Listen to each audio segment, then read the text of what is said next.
Hey everybody, welcome to whatever the hell this ends up being. We are trying something a little bit new this morning. You should be seeing Moontag in just a minute. Possibly Cybsidian's thing. We're off to a slow start this morning. Somebody slept in because somebody's got a little bit of insomnia. That being Cybsidian. I didn't know androids could get insomnia. You'll have to explain to me the physiology of that one. Hello everybody who's active in the live chat already. And yes, you may be wondering what's going on. This is not the normal Saturday podcast. Well, no, it's not. We have decided to try something a little different after 300 plus episodes of Augmented Reality Podcast. And that's not necessarily... Hi, Moon. We can see you now. Hi. How are you doing? Hello. Good morning. I am having my caffeine / breakfast. Yeah. The caffeine is the breakfast? Cheers. Man, I look washed out as hell. I've just got sunlight streaming in from this window over here, and it... I know what the problem is. I forgot to turn on the actual room lights. I'm just sitting here in the dark. That would do it. You'd think you would have had a clue when I was doing a light check earlier. Yeah. No, someone, Funky actually, who's in the chat right now, said, so when I streamed on Monday, I usually, I've got a couple of studio lights, but I didn't use them on Monday. And Funky was saying it looked good. It looked kind of different, but good. But I had the room lights on to give some ambience, and now all I've got is this. I've got the light of the sun blasting me, and so this side of my face is totally washed out. Whatever.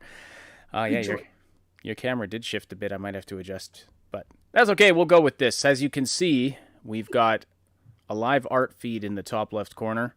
That is live. That is what Moon is working on right now. Yes. So draw a smiley face or something, or scribble all over your beautiful artwork there. What? I'm not going to scribble on my girls. You can undo, right? Yeah, you can undo. Let's see. Cyb hasn't said anything yet. I'm here. So Cybsidian's got, according to Terror K, you've got some extra go-to 10 lines. Yes, I believe so.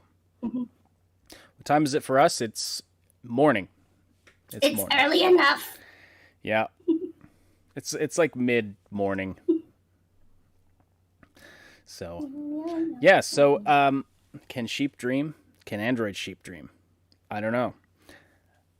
Yes, they do. They dream of robotic grass. Like that Futurama episode where they... pew, pew. Yeah. I can actually... Oh, yes, I can do... Why isn't that working? Oh, there it is. So that's a large view of what Moon's working on, so I can bring that up when we don't have anything else up on the screen. It's 5 p.m. for you in Europe. Good. That is an excellent time. So bring your, like I said when I announced this on the stream, we want to hear the topics that you want to talk about, and I've got a few things I want to discuss. But we want to know what you want to talk about. We'll try and get to, respond to as many chat messages as we can, just like we did during the normal podcast. But this is going to be a little more laid back. We're going to be having some live gameplay. Cyb's been playing Humankind, the new, what would you call it, Civ-like strategy game. Yeah, it's a Civ-like. So Humankind, and it's, you got into... Is it in alpha or beta right now? It's in beta. So you got into a special beta that's happening this weekend, and apparently we can actually show some gameplay. So we're going to show that to you guys. We are also going to... I've got a game called Dorf Romantic I'm going to be showcasing as well, plus some Totally Accurate Battle Simulator, which if you haven't seen that game, it looks absolutely hilarious. So we're just going to check that out. I like the name. Yeah. It's been in early access forever, and it's finally actually released. Do androids dream of sheep? Depends on the nationality of the android. I will just leave it at that. Yes. All right. Funky really likes that we've got the... Oh, yes. And there may be cats. There may be cats. I'm gonna pick you up. No, Come back. Come back. So, Wrong side. did you see the Star Wars tweet for Star Wars Day? The where they put out a massive graphic, celebrating May the 4th. May the 4th be with you. Just chock full of Star Wars characters. Not a sequel trilogy character to be found. What? In the image. Yeah, no, seriously. It was all... I'll see if I can bring it up here. All of it. From... oh, shoot. I'm not logged in there. Money doesn't lie. Mm-hmm. And you can make it lie. I should say you can make it lie for a really long time, but eventually it catches up with you. Eventually you run out. Mm-hmm. Yeah, eventually you run out of hey, I've got a pickle sandwich company, and the pickle sandwich company makes pickle sandwiches, and you should really buy one of our sandwiches with a really big pickle in it. But when you keep buying the sandwich over and over and over again, and it just ends up being a turd every single time, eventually people just stop buying the sandwich. I mean, the biggest advertising in the world can't get you past oh yeah, I know this company, and it just makes poop sandwiches. And I really don't want a poop sandwich, so I'm just not going to buy a poop sandwich. But even if it's $1 off, yeah, even if it's $1 off, I'm not going to do it. I'm not going to buy it. So I thought I had a browser capture set up here. Apparently not. Okay. Oh, right. I know what went wrong. I'm trying to bring up this graphic. What do you mean that name is already in use? The name is already in use. Okay, this is set up like garbage, but oh well. I'll fix it later.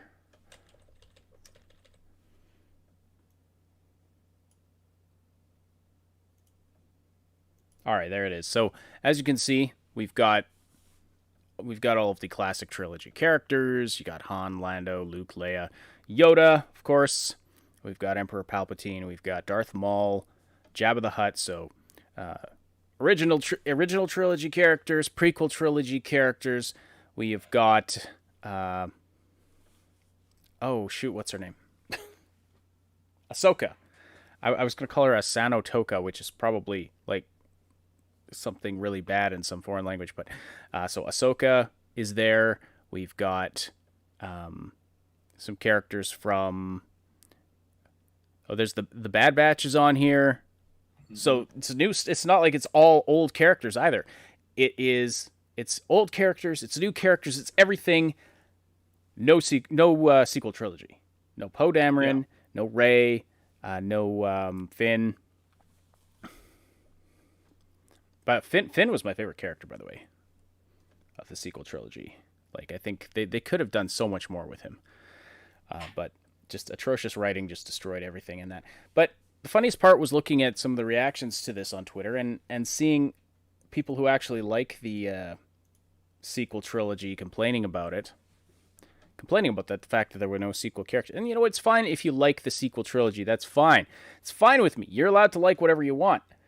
But saying that anyone who didn't like it was some kind of misogynist, bigot, racist is just the most garbage logic I have ever heard. So here's we all know, most everybody knows this, but when you're designing a cool character, what you want for sure is you want you want a guy who kind of mirrors the last kind of guy that you had in this role, who was just a giant of a man who had a voice like thunder, playing this dark, sinister role in which he just killed people left and right, didn't give a crap about them, and who would walk into blaster fire and not care. So you want to take him, the iconic him, mm-hmm. and you want to replace him with a character that's, again, on some level is comparable to him. So naturally, you're going to go with a tall, lanky person who has, let's just say, not a very serious, face. If I met this person in an alley and they had, they walked up and they were about to ask me a question, and I'm needing to clean a, change of pants and stuff, because I'm like, oh dear, oh my, what's going on now? If you use the last person that I talked about, this random person just walks up to you and you're like, oh my goodness, is this person gonna rob me or what? Like, you don't know, right? This dark alley somewhere, and then they ask you, hey, do you know where the Walmart is? It's like, that's kind of a scary thing. But with this new guy, when he comes up to you, you kind of try to, like, hide your snicker. And if he were to say something, threatening, like, hey, give me a wallet, you kind of like, no. Well, until he whips out the force powers and, yeah, but pins you to the ceiling. We're talking about, like, visual. No, I know what you're saying. Adam Driver stimulating. is kind of a pretty boy, but He's a tall, lanky, pretty boy who can't scare crab from crab. But I think that was part of his character. That was, I actually didn't mind his character either. It was part of his character that he. Well, he was kind of a. Let me finish here, because again, previous iconic bad guy from the series, like, gave you nightmares. This guy, why? Because he was intimidating. He was forceful. He knew what he believed in. This guy is, like, childish. He gets a tantrum and he wrecks a console, because that makes me respect somebody in the business industry. When I walk in and I see a guy taking a keyboard and smashing the keyboard on his desk over and over and over again, that makes me just totally respect him. Like, I'm like, oh yeah, that's a business person who I can fear. It's like, wow, that's a child. Mm-hmm. Well, that was. And then it just keeps on getting worse from there. And I gotta go. I'll be right back. Yeah. Okay. I don't know. I feel like that was the. Again, like I said, I feel like that was part of the character that. That he was kind of childish. That's not really a villain I can respect, honestly. That, like you said, that's a villain I laugh at because it's comical to me. But it's not something that really strikes me as, like, this dude means business. Is like, who is this clown? Is my reaction. Mm-hmm. Like, it makes me think of that Lazy Town villain. I really like him. Terrorist. Like, you're not really supposed to like a villain. Like, you could, I don't know. There's a variety of reactions you could have to villains, but this one in particular. Indeed.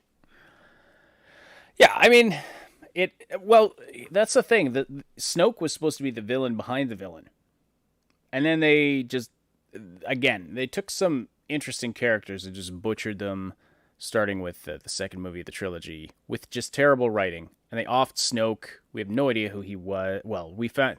Then they, retconned in the third movie that Snoke was some clone of Palpatine, something or other. And if you're going to try and tell me that that was the plan from the beginning... not that anyone's tried that, because I don't think anybody thinks that that was the plan from the beginning, because that was ridiculous. I much preferred the fan theory that Snoke was actually Mace Windu. Anyway, Jar Jar was supposed to be the Dark Jedi, yeah. Tara says he was less of a Kylo Ren and more of a Kylo Stimpy. I like that. Indeed. Ali says, "Sorry, I'm late." Hey, it's okay. We've got a very casual arrival policy here. Yes. With the new show format. So, so if you're just joining us, this may look a little different, and that's by design. As you can see, we've got some live artwork happening, and we're just talking about whatever you guys want to talk about. That's some music from this. Okay, I wanted to talk about the Bungie thing and a couple of other things, but I need to wait till Saib gets back. So, Okay, I'm going to bring up this game, Dorf Romantic. Sorry to Funky, who's really enjoying the artwork, but I'm going to... the artwork's still in the top left there. I'm going to turn down the audio a little bit if I can here. Can I even?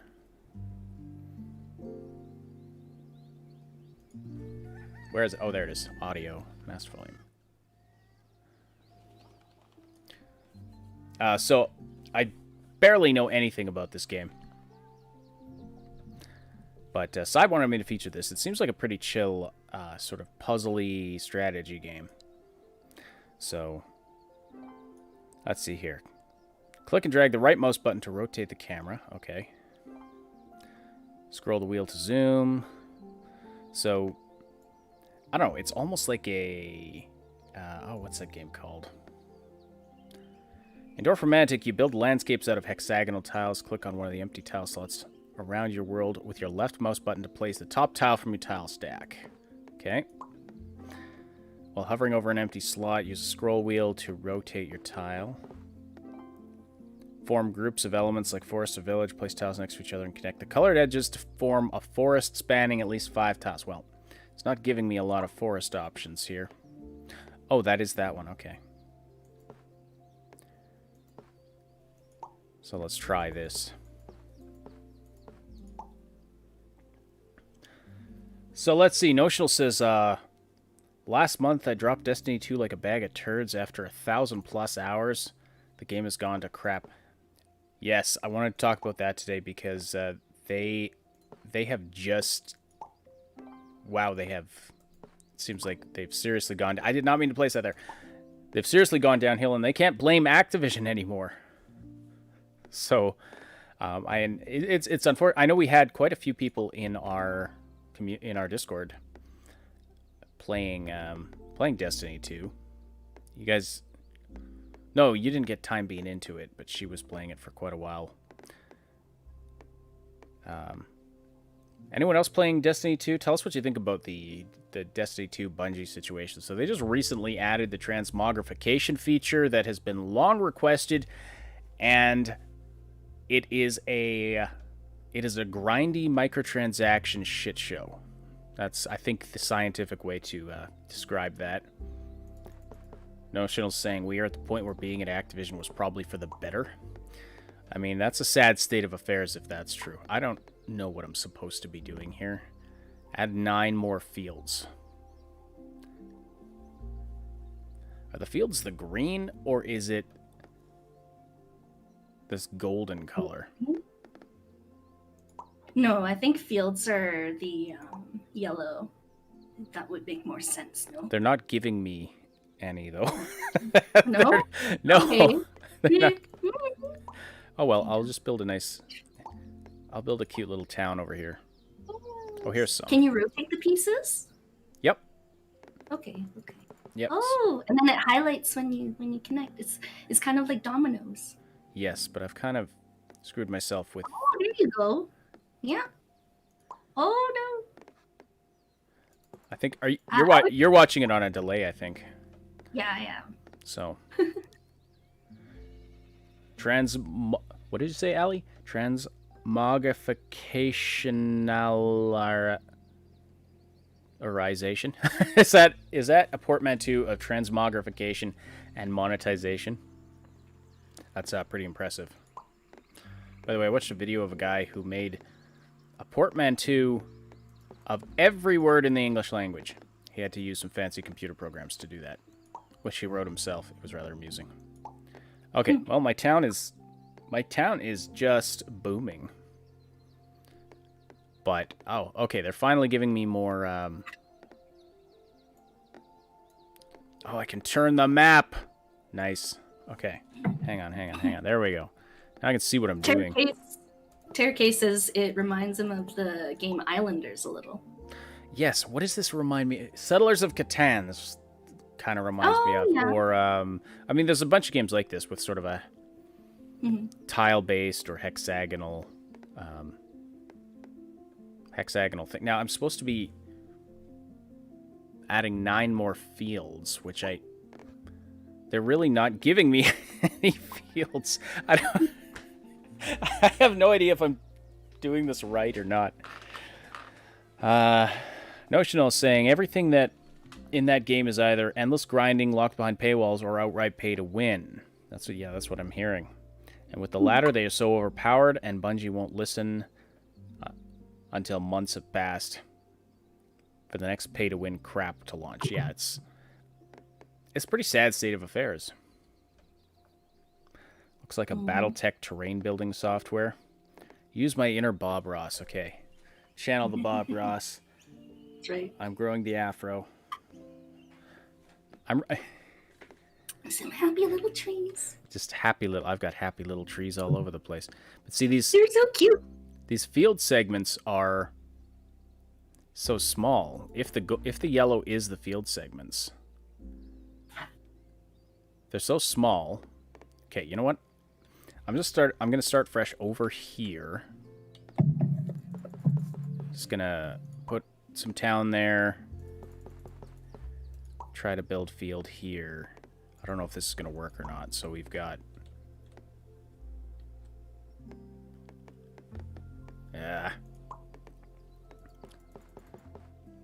Yeah, all of these yellow pieces are all like 1/6 of my tile. Like, they're not... I need some help here. I need some guidance on what the hell I'm supposed to do. Cake. Oh, I felt like you could have fit it over there in that last spot with the 3 golden bits. No? This here? I could fit it there, but see, I'm trying to... I don't know if it wants me to put more fields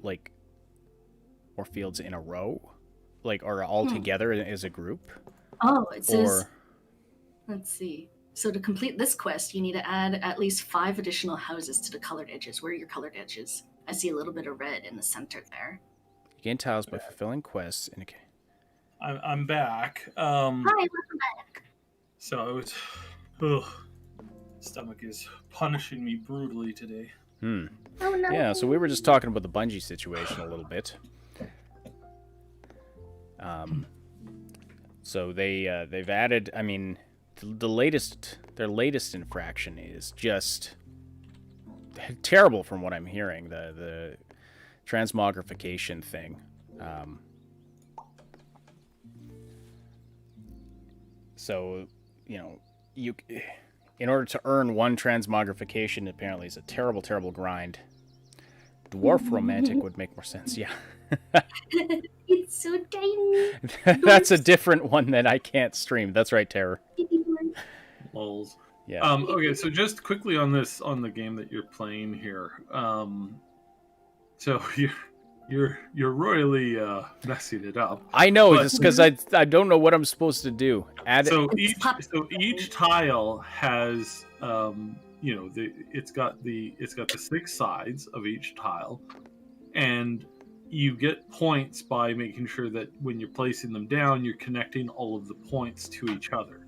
Mm-hmm. So when you put down a tile, say you put down several tiles to make a circle, and there's an empty hole in the middle of that one.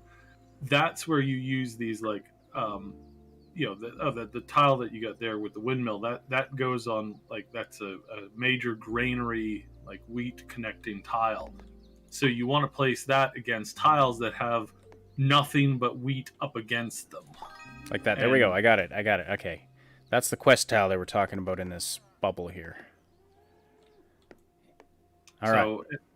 And again, it's like you want to be creating paths and connections, and then you want to rotate things around and find perfect placement for them where you're triggering all of the sides that you have on it. So you've got that one there that's got the 2 wheats, it's got a tree, and it's got a house.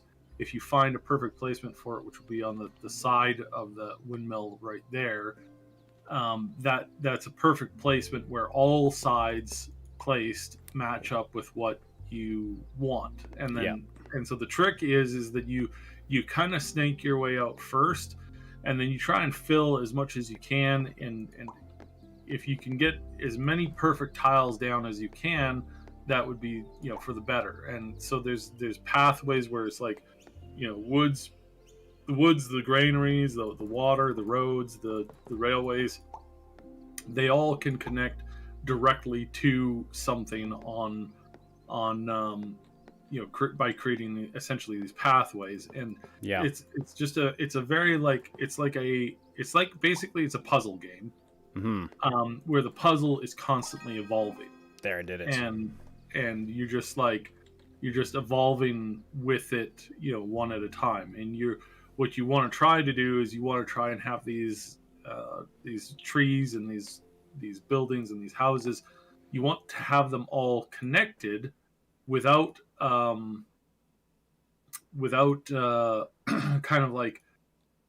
of keeping them always open for expansion, because the game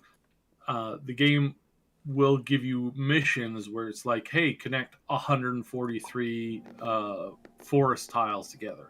I So didn't if mean you to have put that an one there. expanding forest, you know, then you can kind of do that.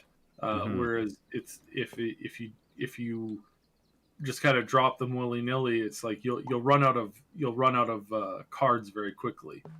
So, like, the more perfect you can build the little world, the longer and the more tiles that you'll get for building, you know, for longer and longer and longer periods of time.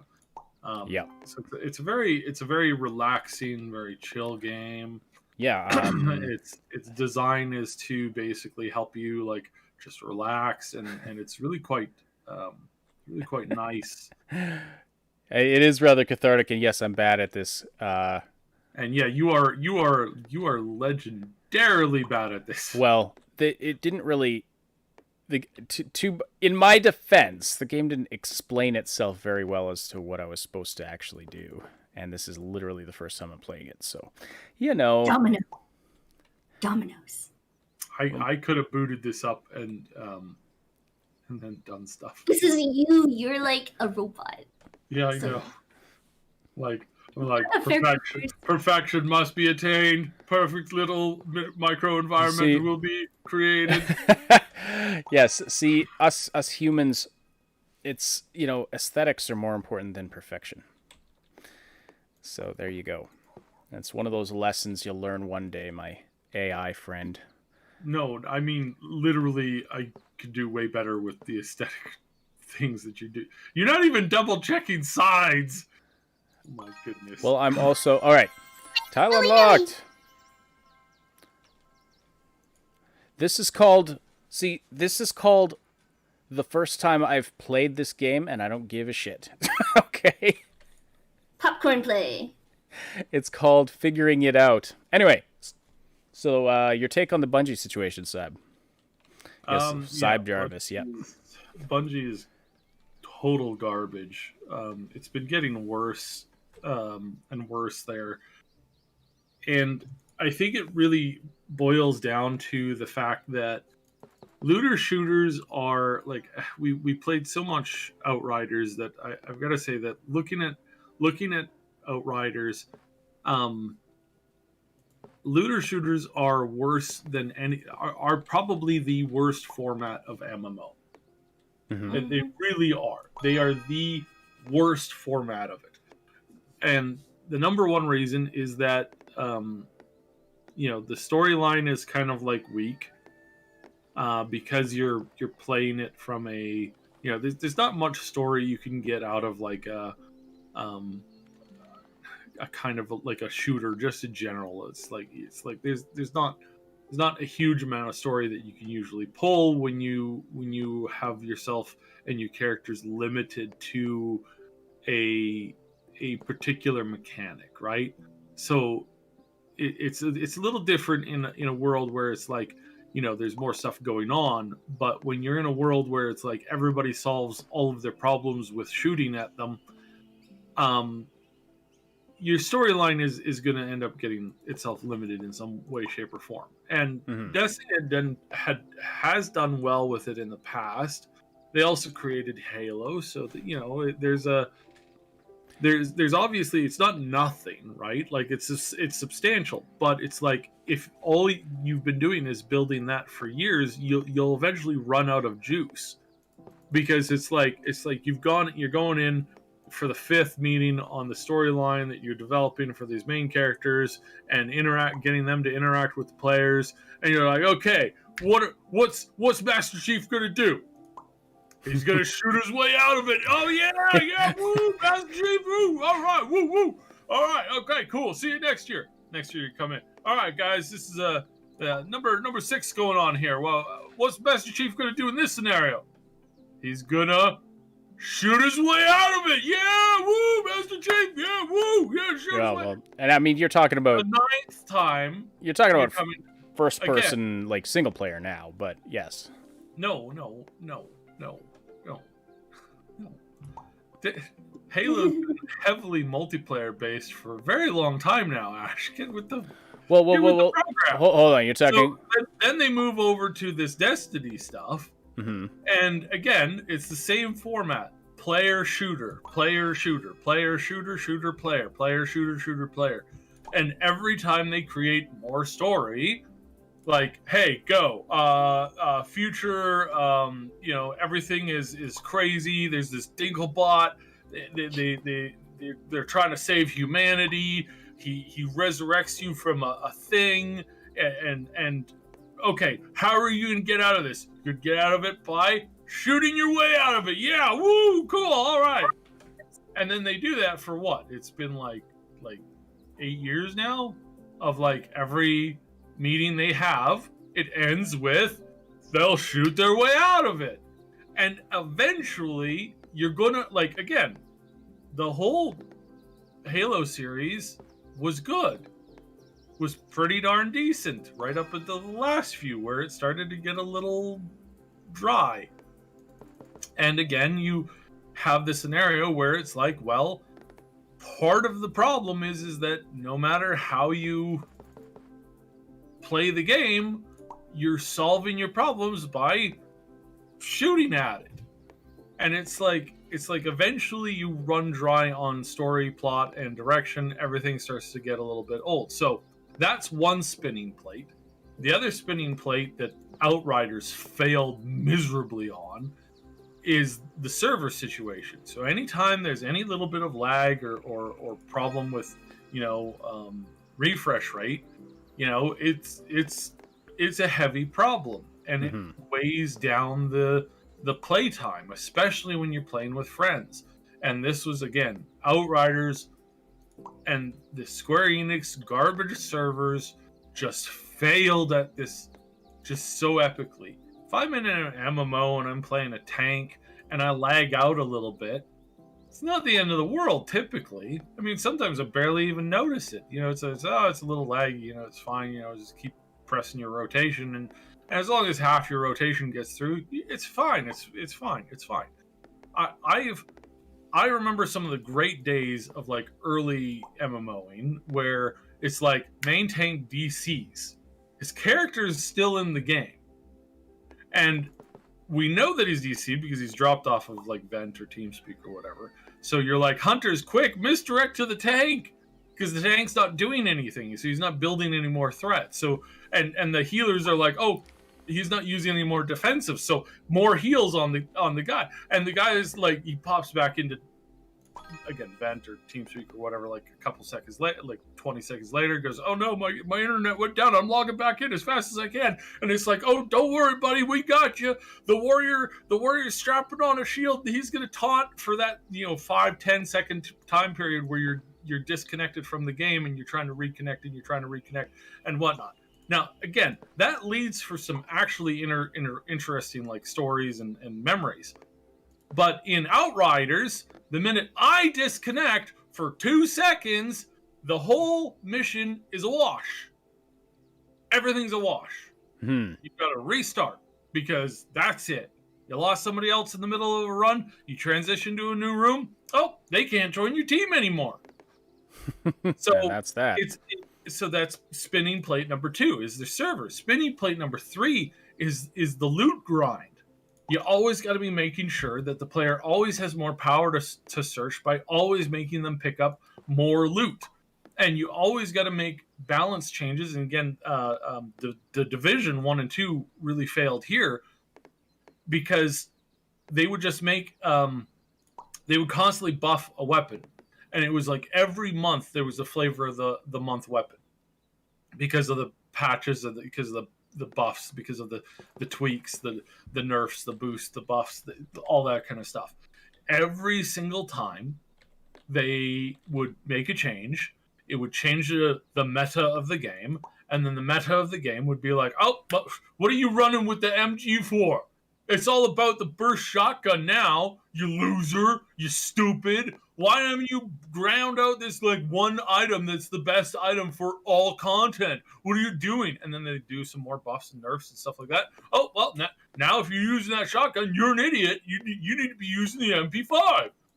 And again and again and again, you have this. It's another spinning plate where it's like you're constantly having to make sure that the people logging in have a reason to run around like chickens with their heads cut off, gathering 40,000 purples and 10,000 legendaries so that they can sort through it and find the one gun that's good. And again, Outriders really failed on this too in the last little bit. So that's spinning plate number 3. Spinning plate number 4 is the multiplayer concept of the game, where it's like you're like, how are you implementing yourself in the world, interacting, and you've got Halo, which has had multiplayer for years and years and years. Then you've got Destiny, which is more persistent online MMO. Then you've got Outriders, which is a semi-persistent sort of thing, online-ish type thing, but it's not really, because you're playing most of the game by yourself. But then when you're trying to play with other people, again, the server issue comes in. So it's just a mess. And so this is why I say it is the worst multiplayer genre there is. And at some point you look at like the way that PUBG and Fortnite is done, and sometimes I think that's the better system, because at least every game you're starting from scratch and you're building over again, and then you're slowly unlocking like more customization and that kind of stuff. I probably still have if Epic wasn't just a giant epic failure of just everything, I probably would still have it installed on my computer, because it was interesting. But they brought in Tencent, they brought in all this other stuff, they brought in all this stupid things with the Epic Store. They started hosting some very questionable secondary software, and I mean it just got too much, and I couldn't do it anymore. And so I don't. But I did enjoy playing the game, not nearly as much as other people were playing it when it was like the first like year that it was out. Like we played it a fair bit, and I unlocked a couple of characters that I would see a character that I wanted. It was usually like halfway or a third of the way down their monthly whatever they call that, the crap, I forget what it's called, but it's the monthly challenge thing. It's like it's where you get the John Wick skins and all this other stuff. And I legitimately had some fun running down this stuff without paying for it, because I was like, hey, I'm actually pretty decent at the game. I can actually get wins on a somewhat consistent basis. There was some pretty fun times early on. I won one of my matches with a silenced pistol and a rocket launcher and a bush. And I spent the entire map with one rocket launcher with 3 ammo in it and one silenced pistol in a bush. And I just stuck around in the bush the entire game. It was one of the ones that we tried to get it, but the video capture failed on it, so I don't have it anymore, which was super depressing. But it was so funny because I racked up about 10 kills of just like, oh, there's a dude by himself. Oh, look, he's bandaging. Ping, ping. Headshot. He's standing 10 feet away from me and he goes down. And it's like, so hilarious. And then at the very last, I'm sitting in the middle of the zone, and there's 3 players on one team, and they're all jumping around like idiots trying to figure out like where it was. And they all stood together for a second. Switch to my rocket launcher. Boosh! Boom! All 3 down, and they're all like, "What? What?" And it was from this bush standing literally 5 feet away from them. Stuff like that. Is it better? I don't know. I mean, obviously the battle royale thing has kind of become a little bit of a, it's gotten a little dry. It's gotten a little old, let's say. Yeah. And it's not that fun anymore. But still, I enjoyed the concepts of it while it lasted. But the looter shooter is this thing that Destiny and Bungie has been circling the drain on, I think, for a while now, just because, again, I think it's played itself out, and I think it's done. And I think the success of Outriders on launch was like there for a very short amount of time, and then with combination of all those spinning plate problems where the developers is just having to run from one to the other to the other to the other to the other, class balance being another one, where just eventually they just run out of juice. Yep. They just can't do anything. And we'll talk about that more in a sec. I want to say hello to our viewers on Twitch, Matrax and Whisper803, asking, "Hey, what did I miss?" And Matrax replies, "Not much. Ash is still messing this town up." Hey. It's not as easy as it looks.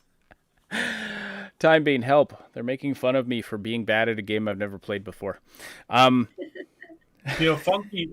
you're 100% right. Some of the best matches, and I will occasionally watch this on YouTube, is a guy who does like a total pacifist run, right? And it's usually like involves them staying just out of combat or hiding for the duration of the entire fight, and then just like it comes down to a battle in the blue, and all they've done is they've just stockpiled like healing and whatnot, and they're just like what is that term called? Is it juking?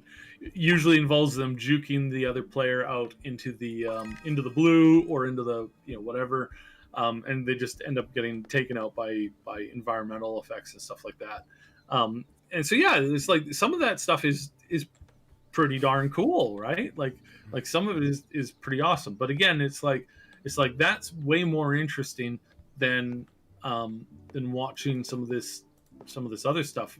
Outriders, one of the biggest stupidity, like just taking a bloody frying pan to your face, was the idea that all of their end game content had to be based on speed runs, not on performance, not on no deaths. It was all based on speed kills, speed runs. So then people develop the ultimate speed run builds, and then the company looks at it and says, "Oh, this stuff is way overpowered. We got to nerf it." Mm-hmm.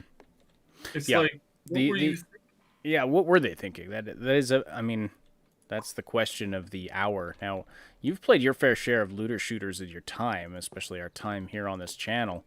So there must be something you like about the format, I'm thinking. Not really. Then why do you keep in every situation? I can boil it down to one word, and that's friends. When you're playing with friends, it's halfway decent. But when your friends stop playing, or when it gets too frustrating, or when it gets too ragey, or in Destiny's case, what Bungie has done is they're losing players. The game genre isn't as entertaining anymore, so they need more money. So what do? They create a money system, and again, sorry for burying the lead on this for so long, but they create a money system to try and pull a little bit more cash from the community, and it just backfires in their face. They don't have time to fix things that the players have been begging for so long to have fixed.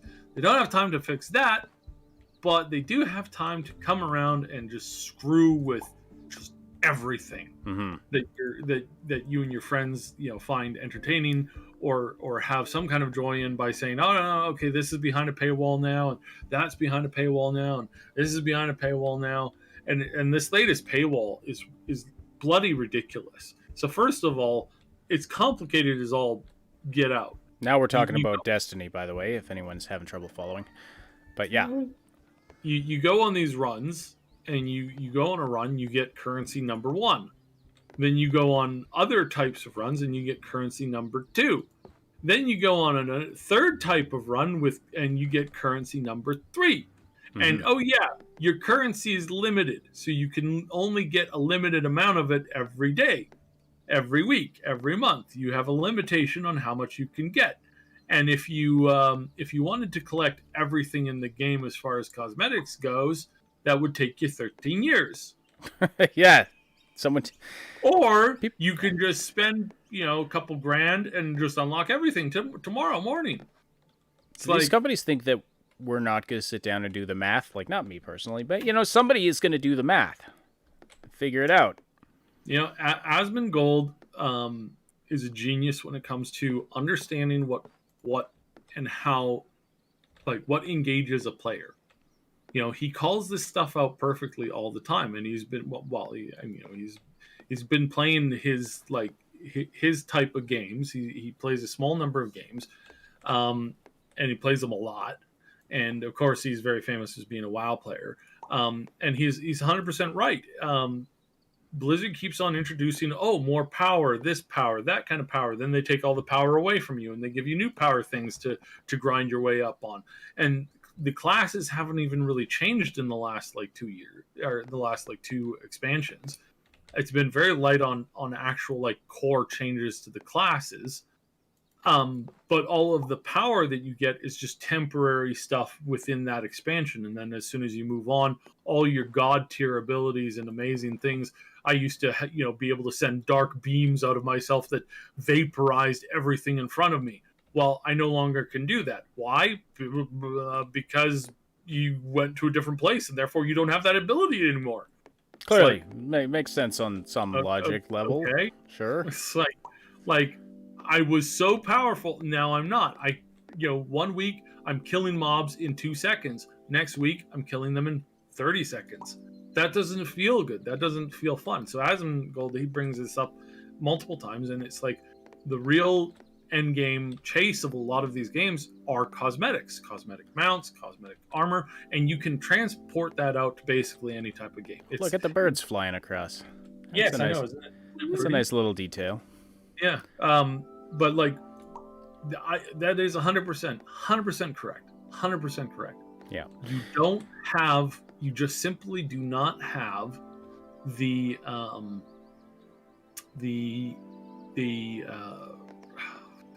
how do I say it? You don't have the player retention unless the players are collecting something long term. And again, bringing this back and trying to stitch all this stuff together, there's a reason why I brought in so many different types of games and points here, is that really the end game goal in Fortnite is unlocking character customization. Same thing in PUBG. Mm-hmm. It's not really about the wins. It's not really about that kind of stuff. It's about, completing the challenges and slowly unlocking your library of cosmetic content.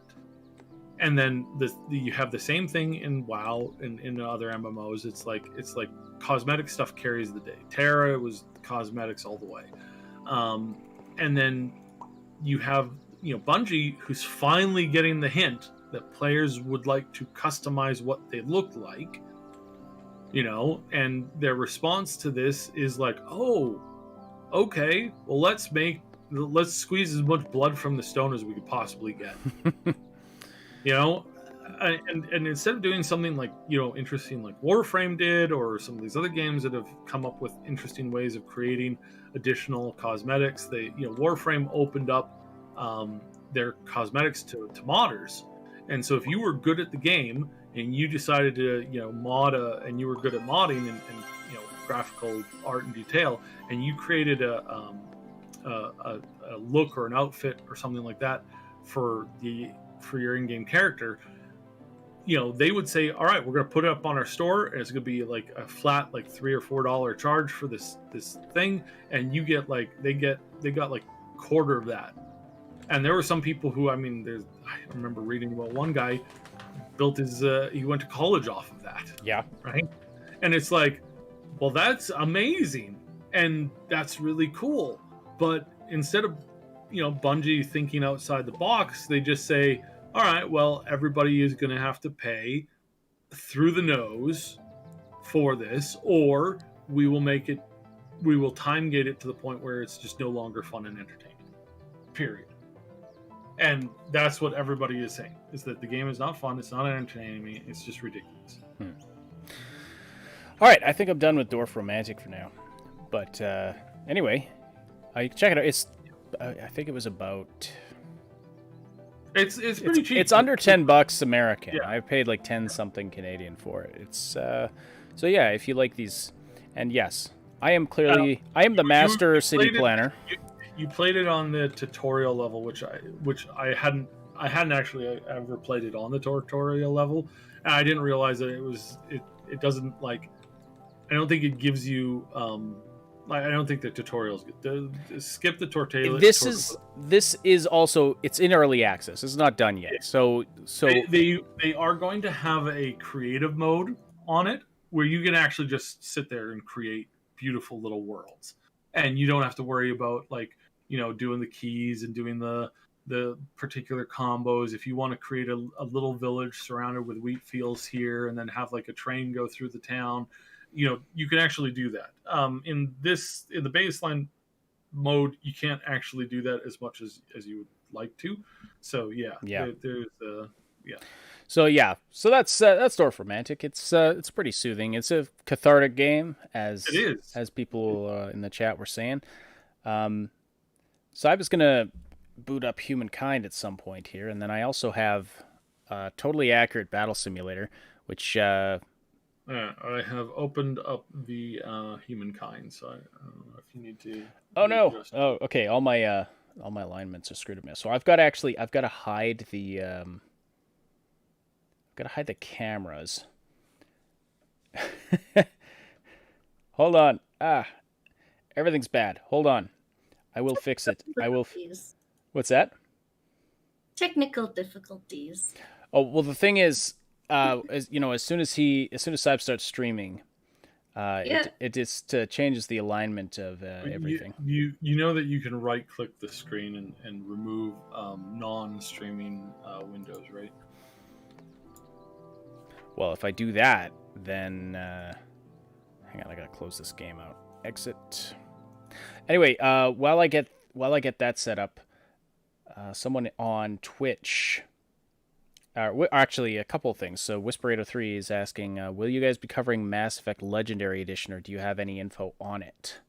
So here's the thing: is like the Mass Effect Legendary Edition is just the base games with, in the case of the last two games, extremely minor graphical updates. No multiplayer at all. The most change is actually the first game, where again it's mostly just visual improvements. There's some UI improvements and general gameplay mechanical improvements. That's the biggest one. So, is there, like, it's one of those things where it's like I would like to go through and create a whole bunch of videos and guides and stuff for it, but in the end of it, it basically boils down to it just doesn't, like, it's the same game. It's the same game with less content than the originals. It's less content than the originals because there was some DLC that they couldn't actually bring to the remake because they lost the source code. Which I think is kind of BS. Yeah. I think that's BS. I think that there's some significant BS going on there. Oh, we can't bring this DLC. Are you sure you can't bring the DLC because of that reason? Or was it because of something that some of the characters said in that DLC? I mean, considering how much times have changed and, how companies get canceled when a character says something wrong, Was it maybe that, or I don't know. So it's one of those things where it's like, would I encourage somebody to get to pay Epic, or sorry, to pay EA all that money for games that are already up? And I would say if you want to collect them on Steam, that's a good option. If you've never played the series, that's a good option. But I have played the series. I've played every single DLC of every single thing. So for me, I really don't see it as a product that I even want to support EA with, because I know that all this money is going to is lining the pockets of the EA executives.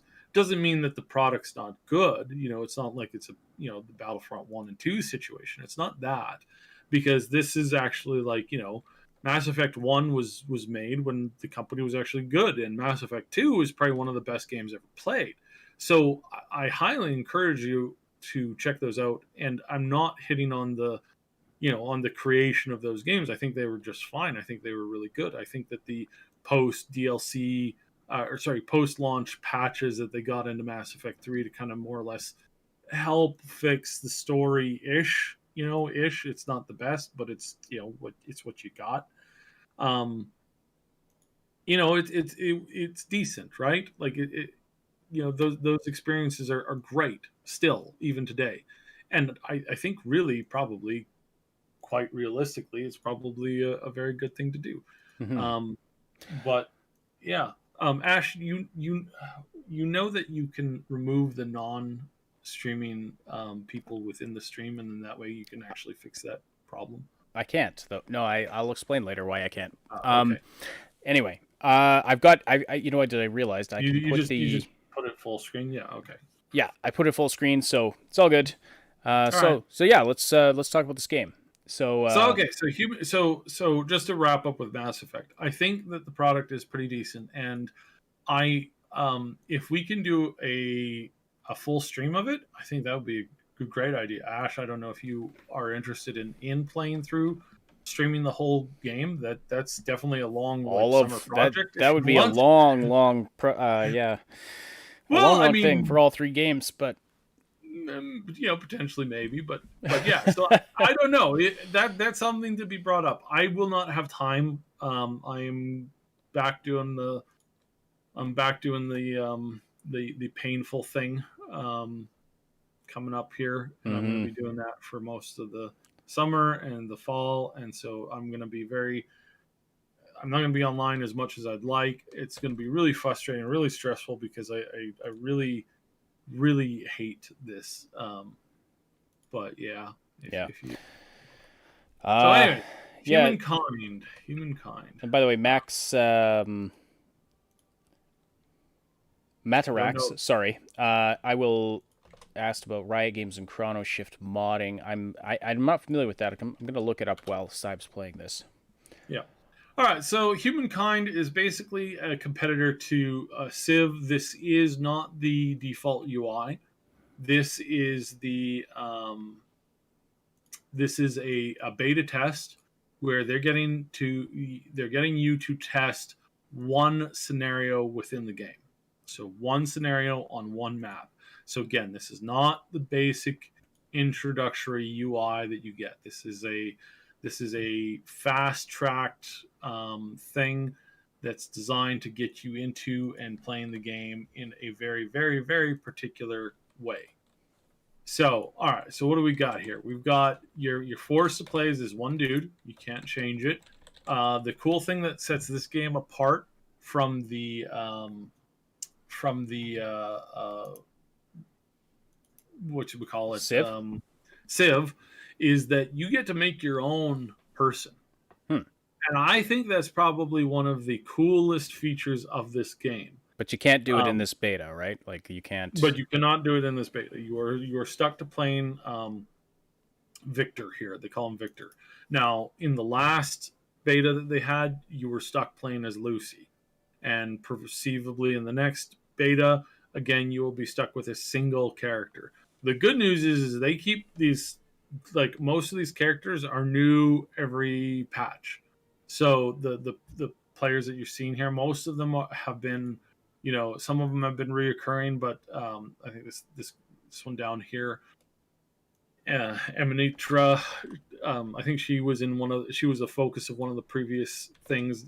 She's also one of the, if you watch if you've seen the trailers or the commercials for this game, that she's been one of the core people. It's kind of really funny. So yeah, you're forced to play as him, and I just wanted to make that clear. This is not the basic setup. This is a funneled experience. So you turn on the game, takes you right to this window, and you don't have a choice of going back to the original menu and doing any of the things that you would normally have in that original menu. You're stuck here with this screen, which is just like this is a during April open dev period. It's for 1 week. You basically just get access to this stuff, and that's it. Actually, I think it's a little bit more. Terracase says he's the love child of Tywin Lannister and Santa. Yeah, basically. Funky, I put the link to the Twitch channel if you want that. Yeah. I put that in the chat there.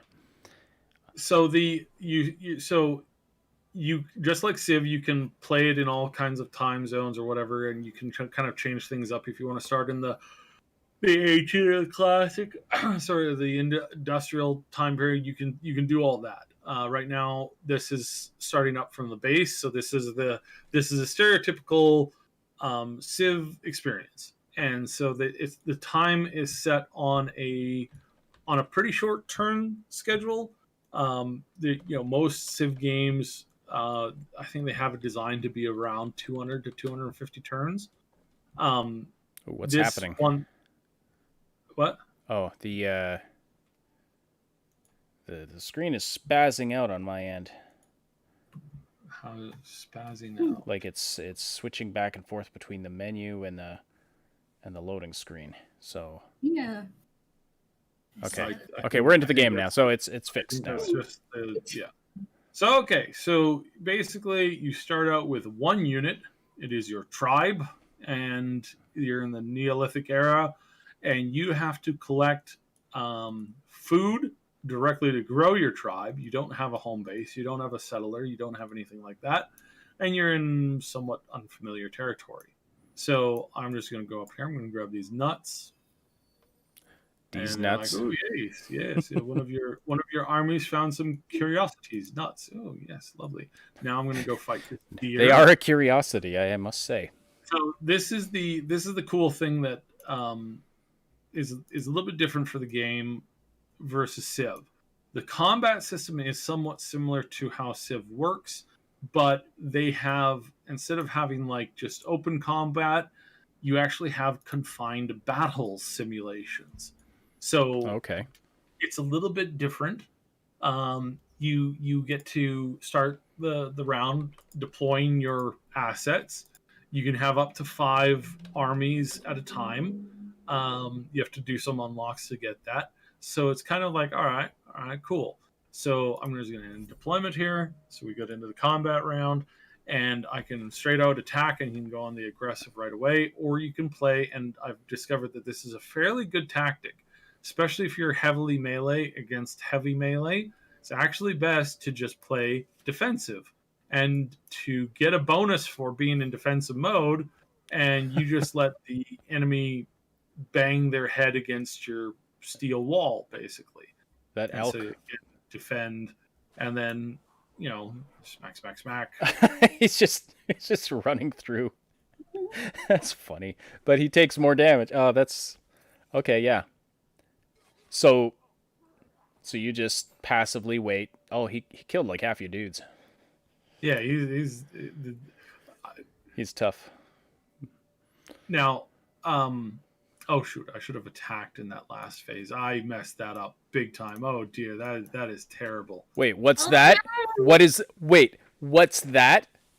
You made a mistake in a game that you haven't played much before? Like shocking. You put a forest beside the field? Oh my god. Sorry, just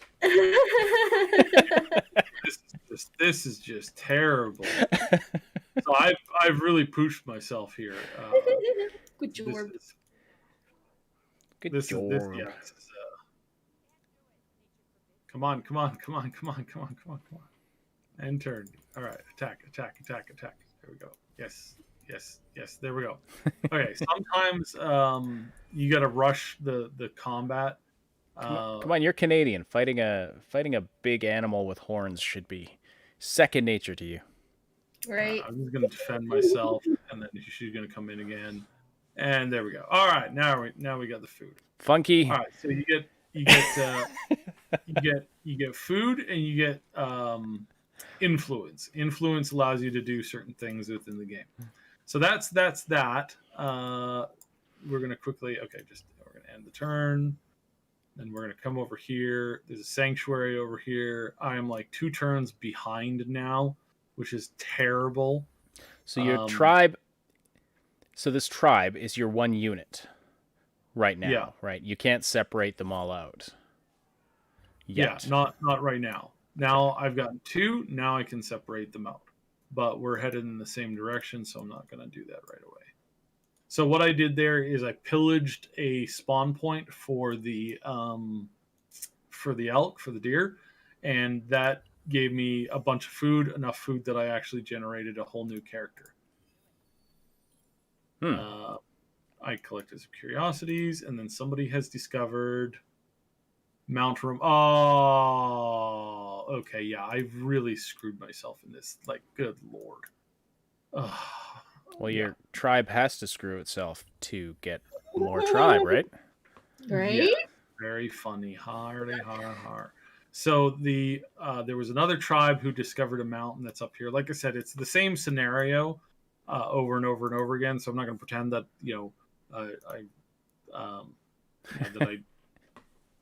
Yes, have food. This is killing me. This is killing me that I'm so far behind. Have food, can focus on banging. Yep. Funky says 0 sound coming from the game. Yeah, I don't know why. I have the stream volume turned up to max. I do know my biology. I do. Might be why I'm a little tired today. Just sorry. I'm sorry.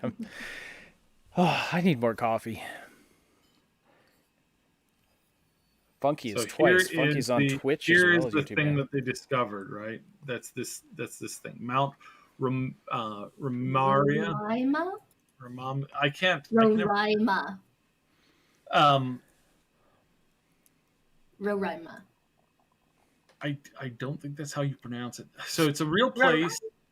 This place is gorgeous in real life, by the way. This is one of the most like amazing physical wonders of the natural world. It's absolutely gorgeous. I would have loved to like I think it would have been awesome if a civilization had founded itself around the base of this mountain and then created just like giant cities and pyramids and all that kind of stuff. It's just all in the distance there. That would have been absolutely stunning and amazing in every way, shape, and form. And the nice thing about this game is you get to do that, and you do get to do this. This is actually one of the wonders that's in Civ 6. So it's like that. So, anyways, you also get these events that pop up, and the events that pop up are interesting and unique. So, in the distance, a thin cord of smoke cuts into the clear blue skies. Fire, calling a few tribesmen. You run closer. The smell of cinders, bark, and burning pine growing stronger with each footfall. You spy dancing flames and suddenly find yourselves on the edge of a settlement on fire. Many of the structures are ablaze, but even with the smoke and flames, you can see that these abodes are marvels of craftsmanship, and you are about to direct your men on how to put out the fires with loose soil when you see a sort of shadowy figures running away. Youths, they could become part of your tribe if you gave chase to them now, but that would mean losing on these secrets of construction. So you can either extinguish, which gives you a modifier for research costs, specifically designed around city defense research. 25%, that's a lot. Or I can spawn a new hunting army. So this is one of these like immediate returns, long-term gain. And this stuff is random. Like I've never had the same like sequence of things happen. I've never even had one happen this early in a game. So, so I'm going to say, all right, let's learn how to extinguish the fire. And then that's going to give us significant bonuses for the future. So, and I've got another deer. So now we're fighting the deer with way more people. So this is going to go past. This is going to go a lot faster this time, and the deer is out. Nope. No. Okay, yeah, I'm pooched. So attacking uphill is always a bad idea, just generally speaking. It is an incredibly bad idea to attack up a hill. I like that is a feature, though. Like, I like that has that level of detail, yeah. So what I'm going to do here now is, I thought that he might have spawned a little bit further back, but apparently I couldn't see up a dang hill. So I'm just going to have this guy fall back. He's going to defend, and then I'm just going to let the mammoth come to my team, and then we'll be able to corner him, and I won't lose so many of. He's just coming for snuggles, though. Like he's like a cat. Just, when a cat wraps around your leg and just wants pets, and now he's just laying down for a nap. Everybody eats. Everybody gets food. So much food. I see. So yeah, now I actually have like a full. Is there some kind of campaign or goal right now, or is it just a sort of open-ended at this point? Like grow your tribe, advance through history. So in this one, they want you to get as far as you can, basically. So I'm going to found my city. Each founding location has some bonuses and some negatives. So here I'm going to turn on the that and the grid. So here's the grid and this, and basically like wherever you want to found your city is going to increase or decrease your overall like plot yields. Now, again, this isn't the greatest. I could actually be making way more if I came up to this area over here. But I want this immediate bonus of settling here, which is going to give me +1 to industry, +5 influence, +10 stability, +10 money. And so it's just a way better place to start here, even if over here is actually better to found your city on. So you start by building an outpost, and let's go with one that's closest to 20, which is going to be this one. Tybean says she could use this game in class to discuss megafaunal extinctions, i.e. Cybe did it. That's actually strikingly close to reality. The thing that killed the dinosaurs, asteroid? No, it was Cybe. I wonder why this is chasing away my. So we'll build it right here. I have I have some info on this topic that was requested about Riot Games. So there was a League of Legends fan game in development called Chrono Shift, and it was a project that was trying to recreate a legacy version of League of Legends from so about basically how it was 10 years ago. It was like WoW, so it was like League of Legends Classic, kind of like WoW Classic. What WoW Classic is to modern WoW, this Chrono Shift was to League of Legends, but it was a fan-made project. It wasn't a Riot Games thing. And after 10 years of not 10 years, but 5 years of development, Riot came in with a cease and desist letter and told them to stop. And apparently, at least one employee from Riot handled things very unprofessionally on their Discord server for the project. What? League of Legends staff behaving like jackasses? No. So, yeah. Oh my god, this is the first time this has ever happened in all of recorded human history. Oh wow. No. So yeah, what do you think? I mean, Riot, they are within their legal rights to shut this down, but what? I mean, it's a kind of a dick move, I guess. It's extremely childish. Like, it is extremely childish for them to do this way. Yeah. am horrified. Yeah, I'm pretty horrified. But again, totally expected. Honestly, totally expected. I mean, it is extraordinarily common for Riot to do stuff like this. They have pulled some really dirty things in the past. They have been known to have basically a hostile work environment.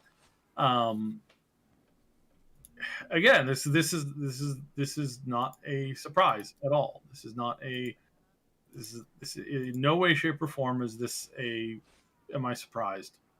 Mm-hmm. I don't know. Like I can't say that in any other way. This is. Yeah, it's just like it's really brutal that these people were working on this for 5 years. Now they were warned last year to stop, but I guess they didn't. Yeah,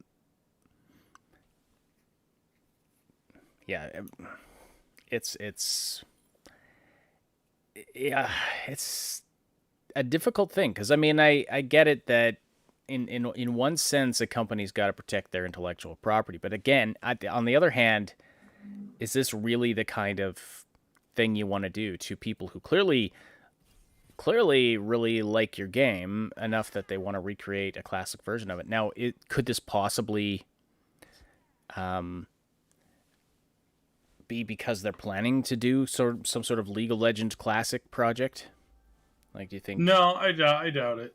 I doubt it. In this particular case, I really doubt it because Riot's not like that. They don't run like that. They have a very roughshod team over there that just kind of does whatever they want, and they don't listen to feedback. They don't listen to criticism at all. I mean, this was a problem that they had ages and ages and ages ago, and it is rampant. So okay, we have gone from if you've been watching the stream, we have gone from the Neolithic era. We are now entering the Ancient era, and as entering the Ancient era, we have now unlocked a series of civilizations to theme ourselves around. So this is the first time. So up to this point, we didn't really have an identity. We were just literally nomads running around. But now going through this, we're entering this like ancient time period. So we can become any of these people unless they've been taken by one of the other players, which this one's already been taken by one of these other players because they beat me to the stupid mountain. Is that what you wanted? The Olmecs? No, I didn't want the Olmecs. The Olmecs are crap. The Olmecs have. Wait, are you? I mean, it's not crap. It's so they get they get the Olmec head, which gives them influence, food, and then additional influence based off of farmers. It's actually a really good thing, and they also have these spear throwers. It's pretty decent. It's a pretty strong start, actually. I don't like them because I prefer cool architecture. So typically I'm going to go for either the Babylonians, which have a ton of research potential, or the Egyptians, who just have everything. You've got the Grand Planner's bonus for building. You've got the Egyptian pyramids for a little bit of influence, a lot of industry, and you get ranged charioteers, who are probably one of the strongest units in the beginning part of the game. Easily the strongest. Little hard to unlock, but heavily one of the strongest combat units in the game. Mm-hmm. Are there Phoenicians in this at this stage? Phoenicians? Yeah. Yes. Oh, yeah. So you the Phoenicians modify construction,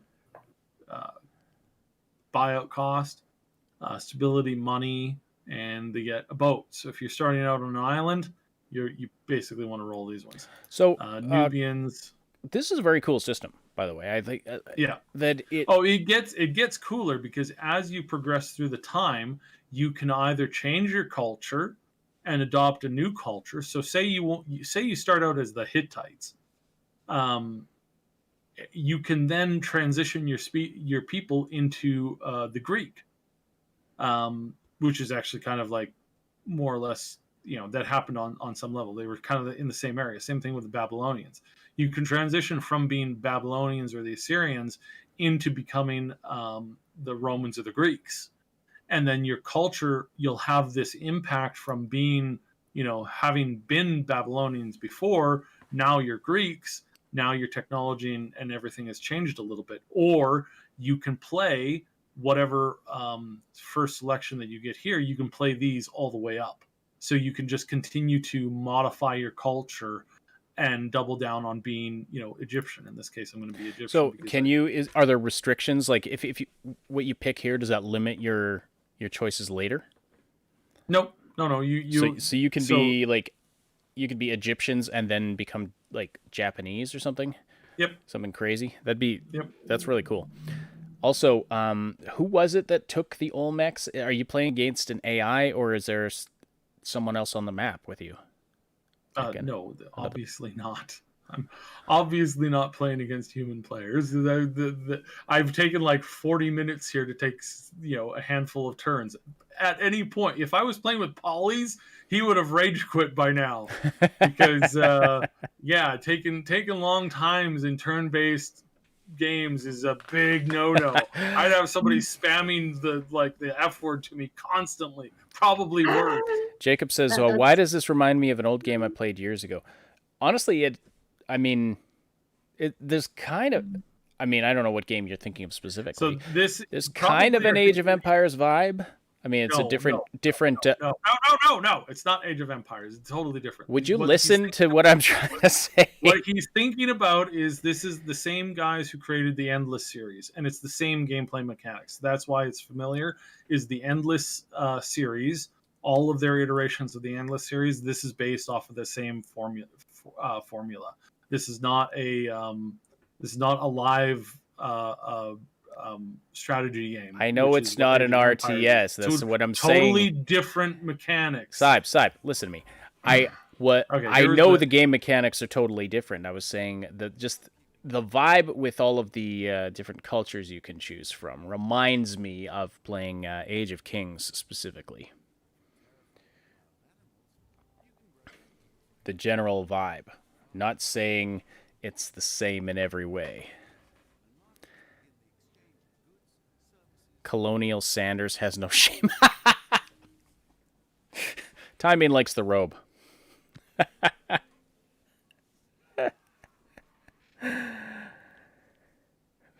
So there we go. Now I am the Egyptians, and now I can build my first city. Nice. You can build your first city before you get enough points to transition. And if that happens, then you get this wonderful scene where they go over your town and they show your town evolving. But because I didn't have the ability to build the town before I did that transition, I could have probably forced that. I didn't get that. So now you have the ability to build buildings. But the bigger you build your city, the more instability you're going to cause, because it's just more stuff going on, more people, more mouths to feed, and so you want to balance your stability growth, your from your districts and that kind of stuff. You want to balance that heavily with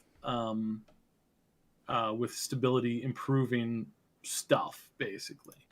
So I'm going to quickly go and we're going to do some. That is some terrible. We got some terrible spots here. We got some absolute terrible spots here.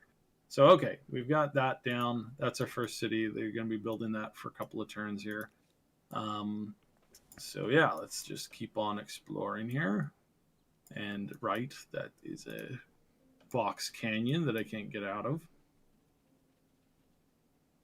So we're continuing to explore. All right. So we'll keep this up for the next 4 minutes, I think, till the half hour, and then we'll transition back and see how they have a wonderful art technology wheel. And we want to focus heavily on food and stability. And so one of the first things we're going to go for is irrigation.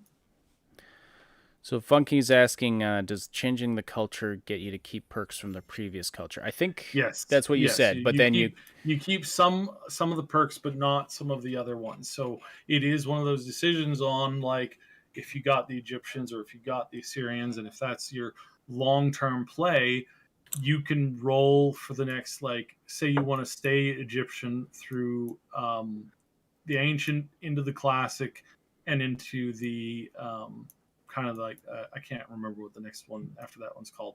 Let's see what the so ancient, classic, medieval. Say you want to stay the Egyptians all the way into the medieval, but once you get into the early modern, that's when you want to switch over to say a completely new. Maybe you want to become British or something like that. So you become the British here, and then you stay the British but here into the industrial era, and then the future era once they have that. If you wanted to, though, could you just stay Egyptian all like you can all the keep way it through, all yes. the way through? You don't. You can continue to grow your cultural bonuses and powers and whatnot, but you are going to be fairly limited in some of the stuff because the end game characters are quite strong. I'm just wondering if you can become like spacefaring Egyptians. That'd be yes, you can that'd be dope. Flying in your pyramid-shaped ships. All right, so I built a second outpost here, and what I'm actually going to do is once this outpost is completed, once it's completed, I'm going to marry this this territory here with this territory up here. So that's how I'm gonna do that. And I would love to, wish I can't because I don't have enough. So in the early game, everything kind of revolves around your influence and being able to do your entire everything that you do is basically like just boils around influence. Now I want to move over here. And I want to create a. Ooh, that's tempting. Ooh, well, I guess we're gonna build it over here. So what this is, Jacob, is so this isn't a new version of Endless. This is a new game called Humankind, and it's in beta right now. It's releasing. Do you know when the release date is? It's August. It's August. And again, this is based off the Endless series, so it's the same mechanics. So it is essentially the new Endless game. That is completely accurate. A lot of their mechanics are the same or have some heavy similarities. So yeah. All right, so we're going to attach this place to us, which then creates basically like a super city, and then I'm going to attach this one here in a little bit, and yeah, so then we'll have a big, gigantic city all built around this natural world wonder, and I can build Egyptian pyramids over here now. 13, 16. We'll go with the one for. Align them with the stars, or it's not legit. There we go. So you got Memphis up there. I didn't know this took place in Tennessee. The Egyptians crossed the ocean early, hey? Yeah, it's like a spiritual. That's not how that works. That's not how that works. Clearly it is. So in the early game, it's like, do you want to marry up your outposts with your city, or do you want to try and focus on expansion? That's kind of like the early game, like, ooh, interesting kind of things, right?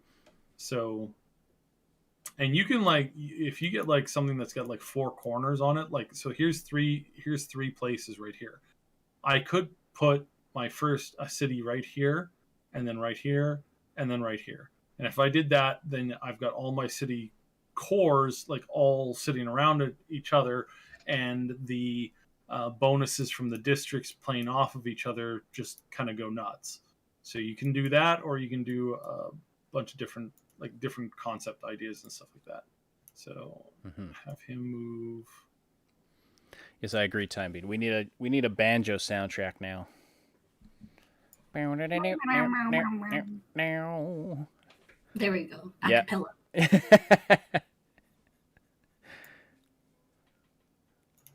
Yeah, well, this is looking really good. So yeah, I'm glad a lot of you are enjoying it and want to check it out. So Saib, when this is probably when you'll have to stream some more.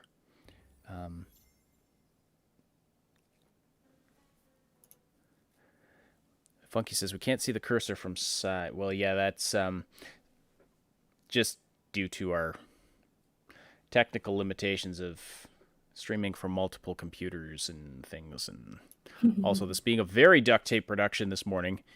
Our first edition of Saturday Morning Live. By the way, so I titled this stream Saturday Morning Legion and made a very, very quick Photoshop logo thing for it that you see on the thumbnail, that I looked at after the fact and was like, wow, this looks like the cover art for like Age of Empires in the 90s or something. So anyway, it will improve. It will improve. Also, the name Saturday Morning Legion is not set in stone by any stretch. It's just something I came up with yesterday, literally like last night. So maybe Moon will come up with a better logo, or maybe if anyone has an idea for a better name, we're definitely open to that. But this is, for the time being, the plan is to do this kind of a stream on Saturday morning and see how it works. So, all right. So I'm going to switch back to the other layout and try and bring back up Moon's lovely artwork and find out more of what she's actually working on there. So Saib, I'll just need you to. You're so cute. There. Let's see here. If I do that, and nope, that's not going to work. Saib, I'll need you to kill your stream in order for things to align properly here. There we go. Thank you, sir. Bring the cameras back up so you can actually see. Oh, wait. Gotta actually watch the stream. Why is that not? Oh. There we go. As you can see, so this is a brand new setup. So this is the. I apologize for the garbo technical things.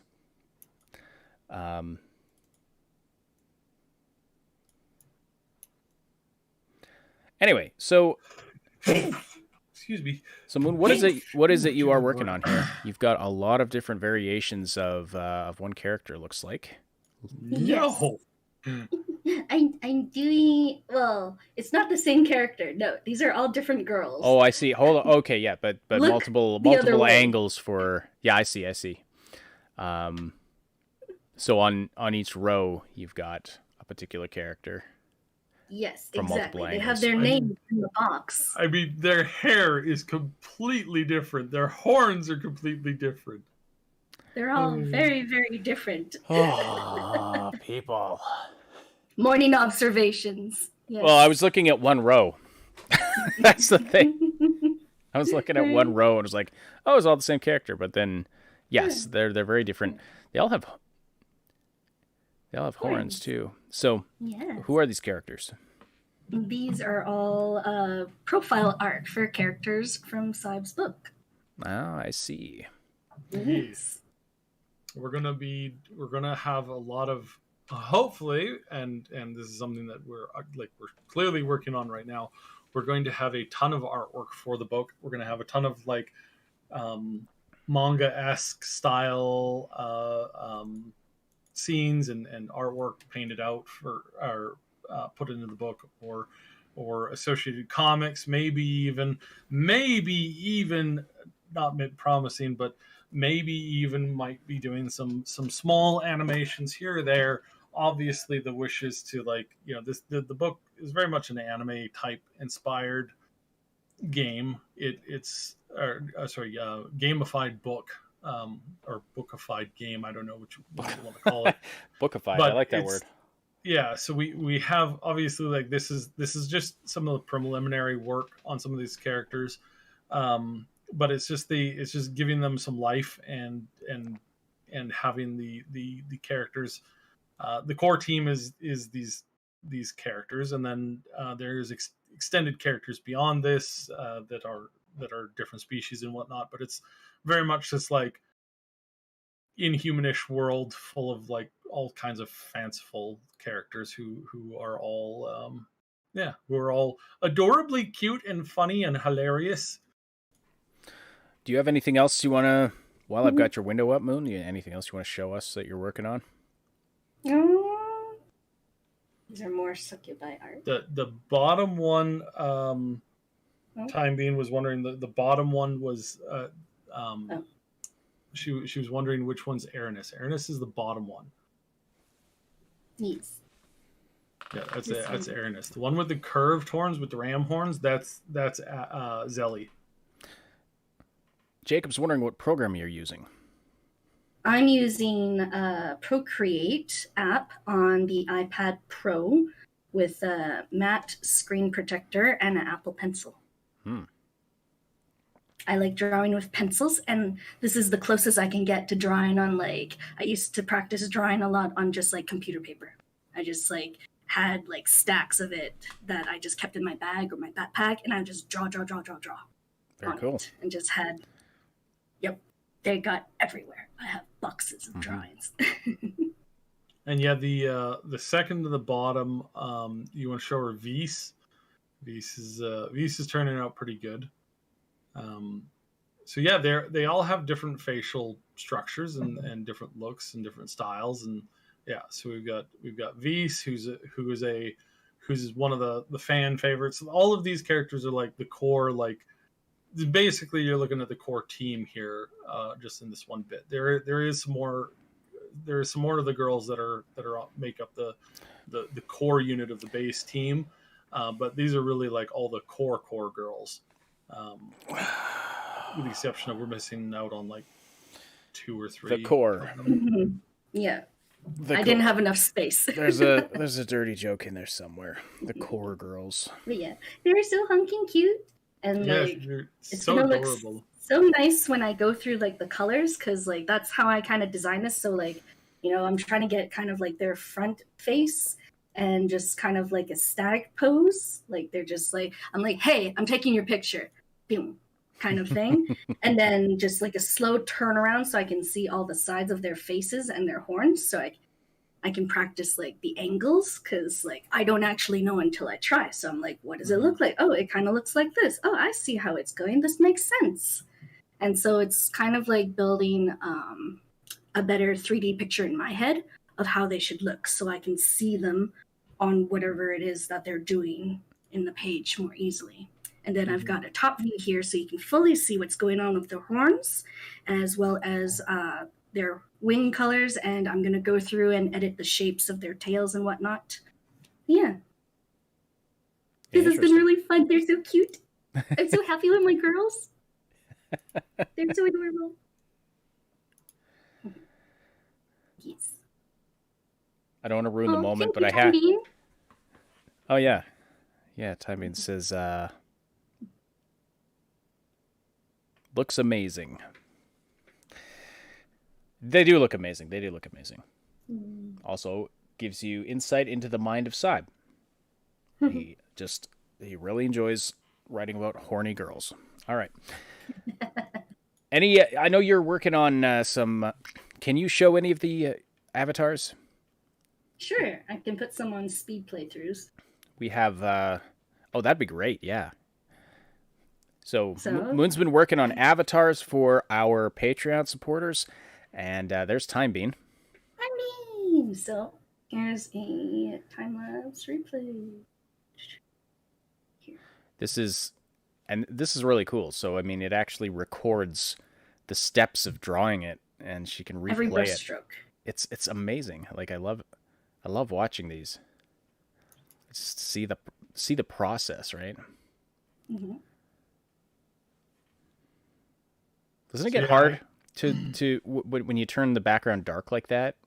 It's easier in my eyes. Is it? Okay. It hurts less. Yeah. Because like there's just too much contrast there, and so it almost gets in the way of the creative process because it's like it becomes a point where I'm like, I'm too scared to erase lines or do something, so I don't like that. So I like just being like, this is a draft.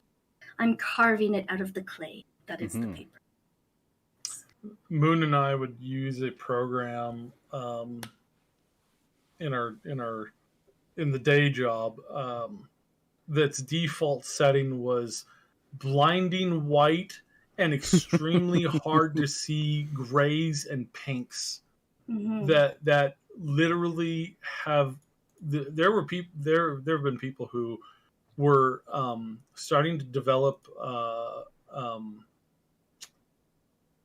I can't remember the exact the medical term for it, but they would start to get antsy, like itchy, like they would be itching themselves. They would have just a hard time focusing. They'd be constantly blinking over and over again, and just having like these physical debilitating conditions because these companies use the worst possible baseline colors for this tech, and it's like, that you can change the colors to be like a gray background and then a dark black like outline stuff, and they would go, you can after 2 years of just suffering painful days and days and days of using this technology, and we're just like, here's a we'll tweak your UI, and they're just like, oh my god,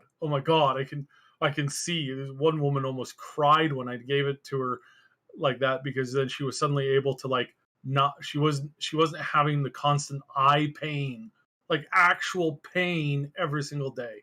Good grief. Brutal. That is brutal. And that's I mean, why someone would design their software with that as a default setting is beyond me. Right?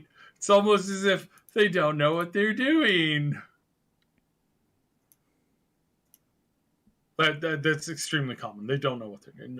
Like these big companies that make these products, and then they give them to they give them to people to use. It's like they didn't think about how this would be like, how it would be usable outside of an office with fluorescent lighting, or maybe they did and they just decided to make a special version of hell.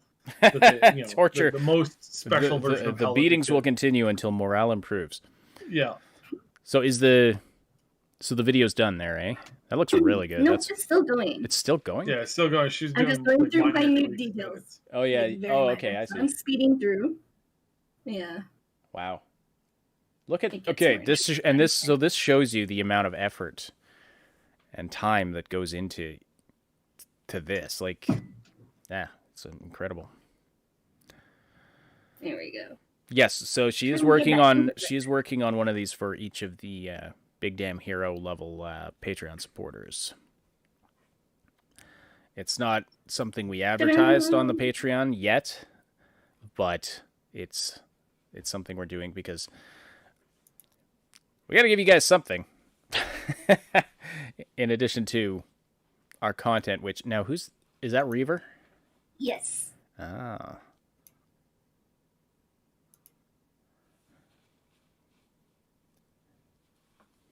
Very cool.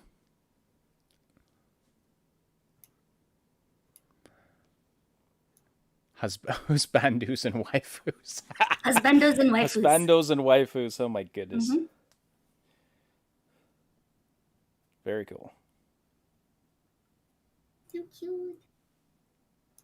I like capes and hoods. But so these are taking some time, and then we've got a little bit of a backlog because we just started doing these, so they'll get there though. They'll get there, and then once Moon's through the backlog, we'll actually advertise this on the Discord, or not on the Discord, on the Patreon. Patreon.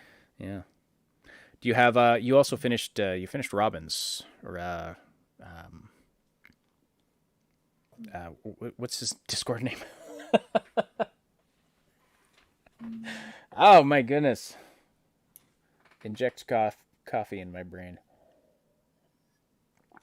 Wait, you did one for Shua, and you did one for also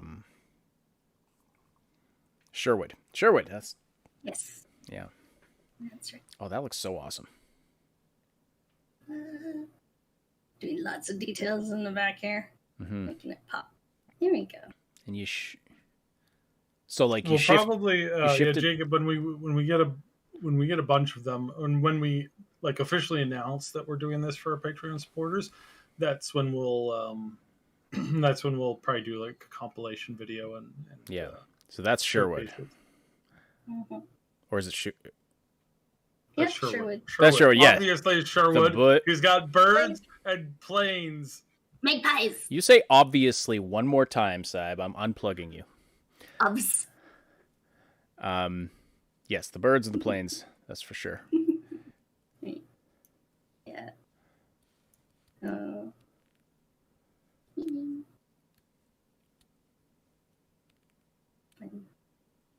Lots of pencils. I love pencils. They're my favorite thing to draw with. Except they get all over my hands when I draw with them in real life, so this has been a lifesaver. Quack! There's a goose.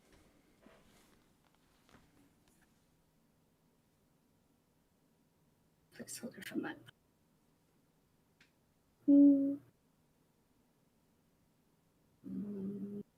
The birds! Oh my gosh, these are really fun. So I was asking him about like references for like the birds, and so I went on like this spree of watching like videos of magpies, and they're so honking cute. And so I just like took some stills and like I drew them and stuff, and then I couldn't bear to get rid of any of them. So I was like, "You're all staying." Yes.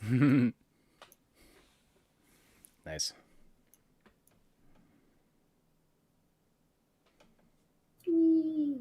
Trays. Yes, we should add some music next time. Yeah, again with we'll improve this as we go. I also need to get the Patreon banner, like the Patreon supporters names animation going up here. I actually have a background for this stream, so it's not just black space. But I don't know. I felt like this might be a little too distracting. But I can probably make it better too.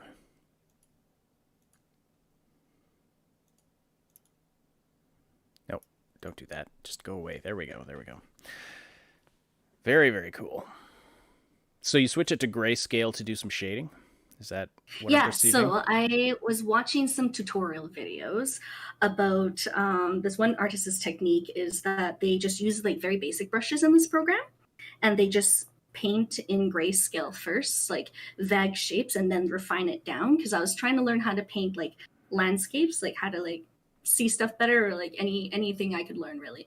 And so they're like, oh, you can do like this and create the different layers, like your midground, your foreground, your background on different layers, and like anything like important on different layers too. And then like I'll go through and paint it and kind of stack it, because like I have experience doing airbrushing, and so like I remembered how to do like a layered sort of look for like using different colors to make an image pop using a single stencil, right?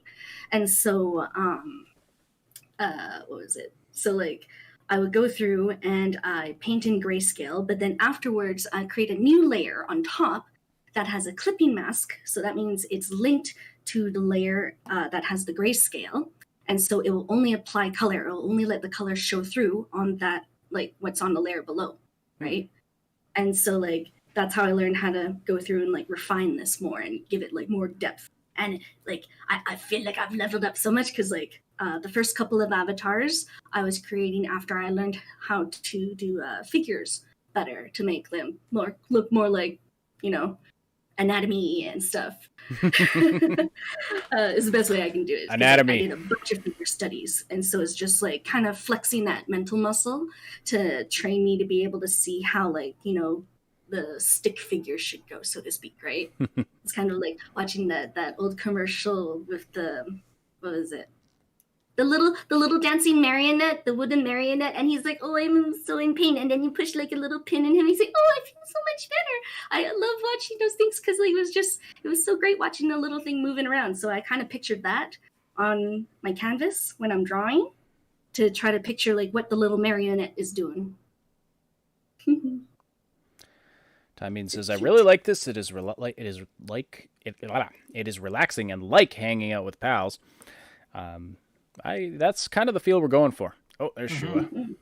Yeah. And we're gonna be focusing on some multiplayer games. So in the future, like kind of today is kind of just like an experiment, but in the future we want to be getting more and more people in, and we're going to be doing things like Baldur's Gate challenges. We're going to have a whole series based on Baldur's Gate challenges. So we're going to get people to come up with interesting, unique characters. Then we're going to go into the game, and we're going to start this up probably right away, probably within the next couple of weeks.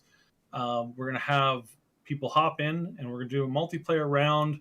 We're going to do a kind of a basic one, and then we're going to up the difficulty from there.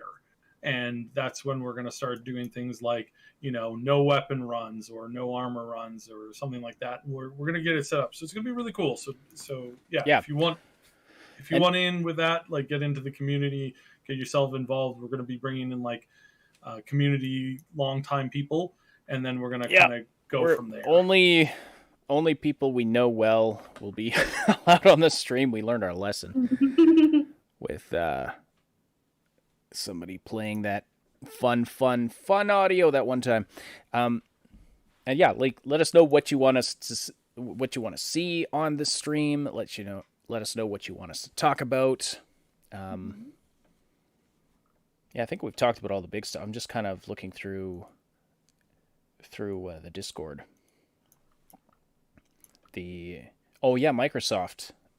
Microsoft cut its fee that it takes to put games on its store. It has now matched Epic with the 12% cut. So, interesting move on their part. A lot of people are wondering, what's the goal behind this? What's the overall direction? And basically, it basically boils down to that they're just really like, they're really doubling down on trying to get the store normalized to as many people as they can, and trying to get as many people as they can get interested in the basic setup first. Well, yeah, and the more games you have on the store, the more appealing it's going to be. The more, the lower the cuts you take, the more interested the dev is going to be in putting their game on your store. So, I mean, it's just a good option. As far as we know, not going to be... Previously, a lot of developers looked at this situation and said, no, why would I spend money on trying to develop this when I don't need to, right? Like that's a good question. It's like, why would I waste time putting it up on the Windows Store when there's so few people who use it? But now that you're getting that extra cut, it's like, that's very interesting to developers. Mm-hmm. They should really, I mean, I have to feel like eventually they're going to merge their Xbox and Windows Store things, because well, it essentially is right now. Like, it really is. Like, it's not... They've really combined those two things quite... Yeah, but there's still two separate apps on your computer. Like, the Microsoft Store is really clunky and awkward still. And the Xbox... I mean, I admittedly... I don't know. I found it all very clunky. Now, it's been several months since I've used it, but I was looking at Xbox. I was looking at Game Pass yesterday. I was considering it because if we're going to be doing, streaming a larger variety of games, I was like, well, I should see what they have. And they've got a lot of titles there, but they're not. I don't know if they have the variety of stuff that we're gonna want/need here exactly, but anyway, yeah, they're making moves. Mm-hmm. Still prefer Microsoft to Epic. Like I got Outer Worlds through the Microsoft Store. because I would not buy it through Epic. And it wasn't available on Steam. I wanted to play it release day, so got it through Microsoft. It was a nice little loophole now that since Microsoft owned Obsidian, they could release the game, and Epic couldn't stop them or wouldn't stop them.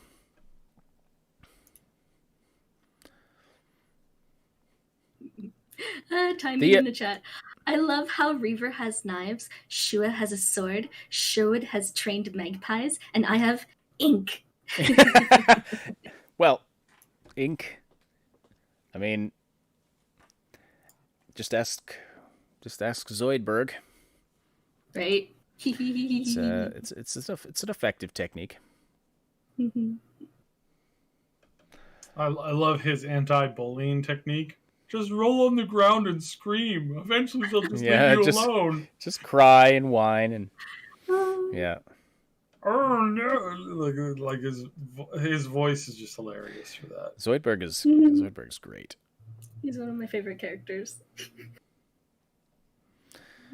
I knew you put a lot of work into these, Moon, but I had no idea.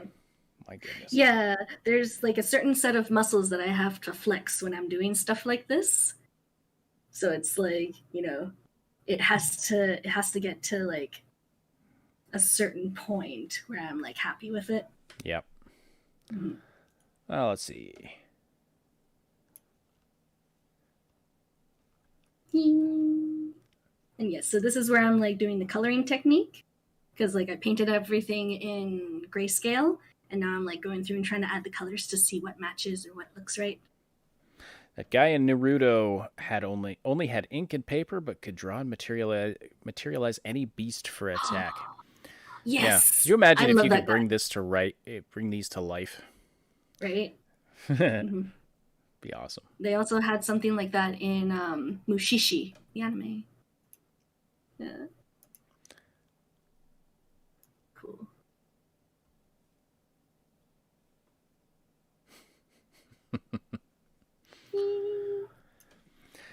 Pushing 2 hours here. I didn't even realize how fast the time was passing. So I was going to play some... Today I'm more like yes-tional. That's funny. Yes-tional. So I was going to play some Totally Accurate Battle Simulator just because it's hilarious and it's just finally actually come out. Maybe for a few minutes I will. Or maybe I should save it for another time. I don't know. Well, do you have a battle set up that you really want to like focus on, like 100 giants versus a single god like Thor or something like that? I don't know. I was just gonna demo the game. I loaded it, like I launched it yesterday to just make sure it would run for the stream, but then I didn't really play it much. That's very cool, Moon. So yeah, you know what? We'll just wrap up with a little Totally Accurate Battle Simulator. I'll just play a couple of things here. Like I'm not gonna do it for a super long time because we've been streaming for a long time. Might stream this again another time though.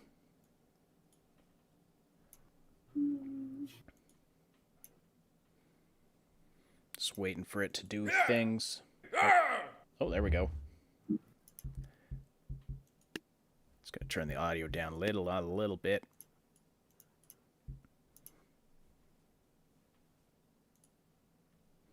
Okay. So this game, it's been in early access for a long time, and I watched a few streamers and YouTubers play it back when it was just like the graphics were just super bare bones and they were just focused on the mechanics of it. But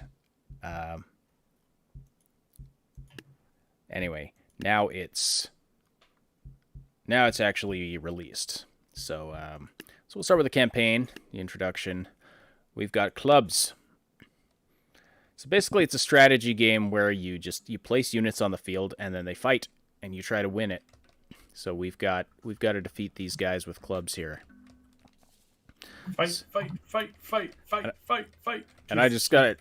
So I've got to show. I'm switching to free cam here. Look at this. Look at these fierce warriors. Much fierce. Much fierce. So vicious. All right. So I have 600 money to use. My goal is defeat blue team. So I have spear throwers, though. Okay, so I played this level last night, so I know exactly. I can put 5 spear throwers, and I feel like this is going to be... Oh, forgot to click that button. Okay, go. Fight. Now we just watch the magic. Whoa, kill him. Oh, wait a minute. Oh, they do have more spears. No, get him.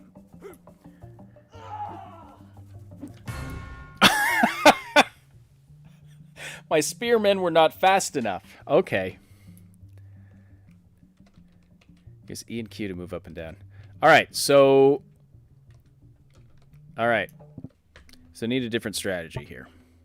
I think what we'll do... Okay, so I'm gonna try with 3 spear throwers and a couple of protectors. Some protectors up front. I don't really know what these guys do. We'll just try.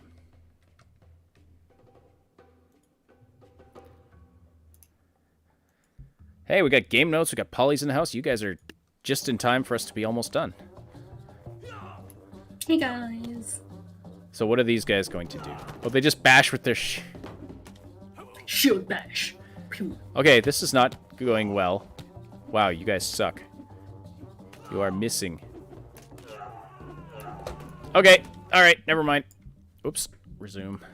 I don't know what the quick button is to end the simulation. So we got 6 clubbers.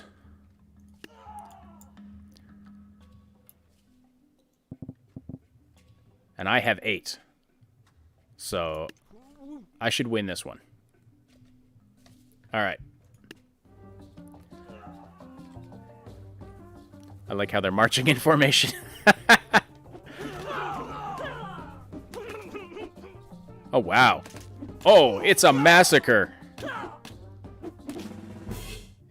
Victory! Victory.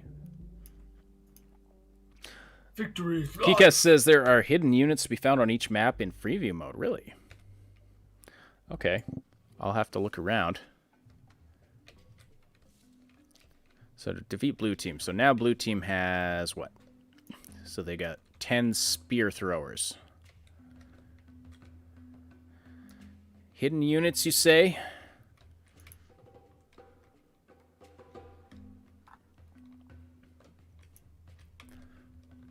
I don't know why I'm looking around the edges, but that's the only place I could think that they might be hiding things. Maybe in this crevasse. Okay, I'll look later. Alright, so we've got 10 spear throwers to defeat. I've got clubbers, spear throwers. So how am I going to defeat 10 spear throwers when I can afford at most 6, I think? But maybe if I use them in conjunction with the protectors. So if I put 4 protectors... Except the protectors... I mean, they seemed rather pathetic last time.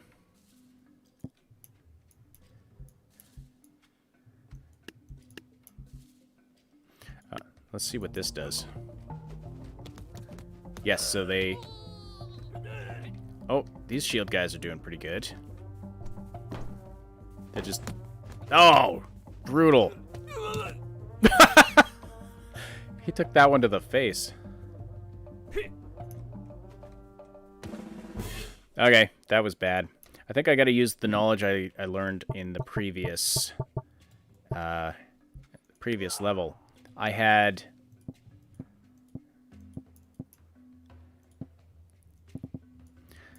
The spear throwers, their first volley... Wait, I'm gonna arrange this differently.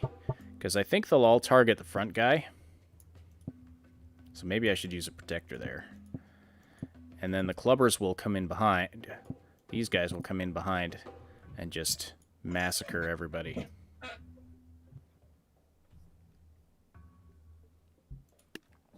All right, let's see if that works. Yes. Okay. They targeted the first guy. Oh, they're reloading. Kill them all. Uh-oh. In a bit of trouble. All right. Hit him already. Jeez. Oh, I won. Go Clubbers. Yeah, so that was the strat there. Just take advantage of their reload time. I don't know what the hell this guy does. Some sort of a shaman. Stoner. And a whole bunch of clubbers. Okay. And I get... Oh, I get...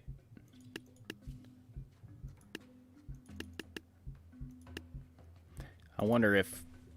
Yeah, how do I unlock these? Is this what I do to find... When you mentioned finding hidden units? Spear only works with formation. Yeah. Club always beats spear. To unlock them, you must be close. They are usually object related to units, like the little red bush or the tree stump. Easy to miss. Look for YouTube videos on how to find them. Interesting. Okay, I'll check that out. Alright, so to defeat these guys... Oh boy. Looks like I can get... 20... I could just put 20 clubbers in. I wonder if that'll work. Let's just try that. Go clubs. BRB, dogs. Oh! Oh, brutal. Those shamans have quite an attack. Oh boy, it's a massacre. Okay, that didn't work. So for the shamans, I'm going to try putting protectors here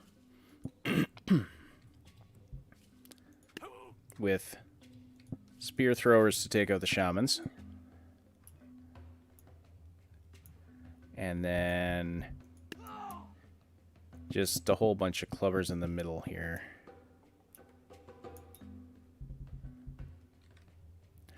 Try that. Yes!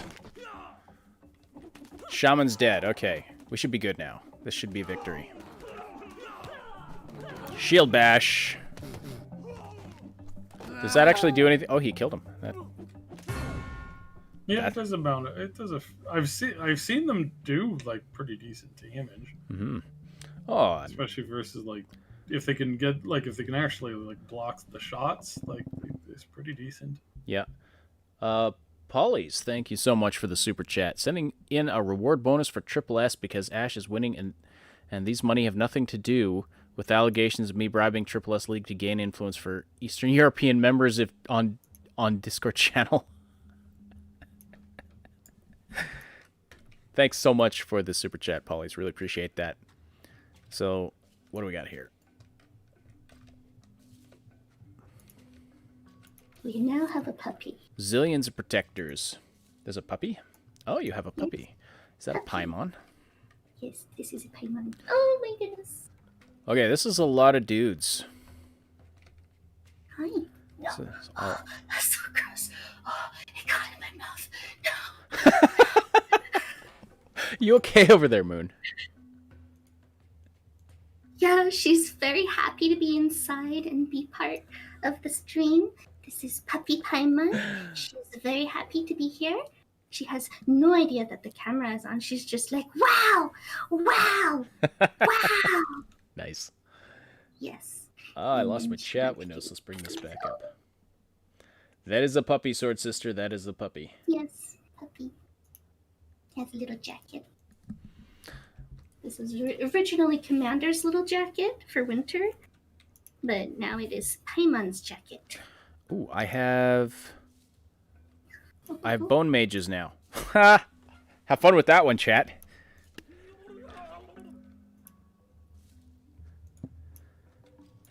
I have bone mages. Yeah, that's what they all say.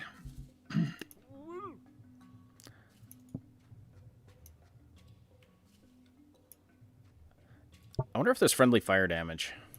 Like... I'm going to put some stoners here. And...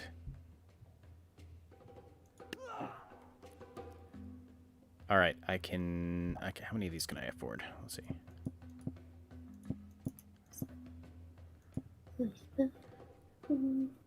Is that... I can get one more in there. Okay.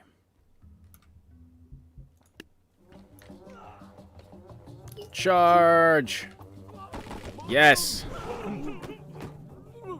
That is definitely friendly fire damage that just happened there. Good job.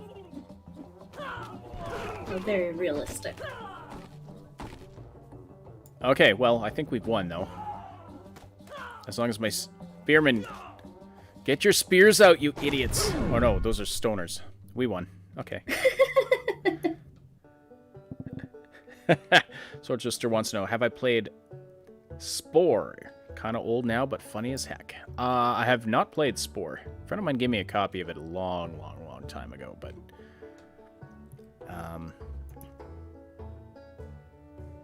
I love the initial concept of it. I had some friends and that had younger siblings that were playing that game like crazy. Just like crazy. It was great. It was so cool. It was so interesting. And they were like, you can design your own species. And I was like, that's so cool. And they're like, yeah, you can check out other species that other people made. And I'm like, oh, that's probably not a great idea. Here's one of my favorite ones. It looks like a giant stock with two round floppy feet that just kind of like blah blah blah blah blah blah blah blah everywhere. And so it was a walking penis. Yeah. Yes, it was a walking penis. And I'm just like, yes, that looks like a giraffe. So yeah. Oh, am I out of currency? My chieftain costs 400, and what does it do for me? Okay, let's just get the clubbers in there. Okay, everybody on the bridge. Okay, this is not going to go well for me. Let's just... Whoa! Somehow we're in, like, we're fighting villagers with pitchforks now. Wow, that was a massacre. That's what she said.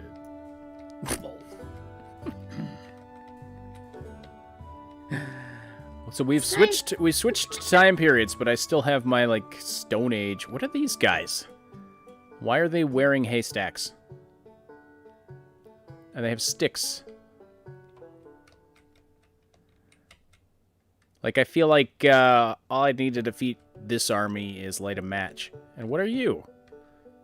You gonna throw potions at me? So this chieftain... These guys, they, like, kicked butt. But I want to see... Hang on, I just want to see... I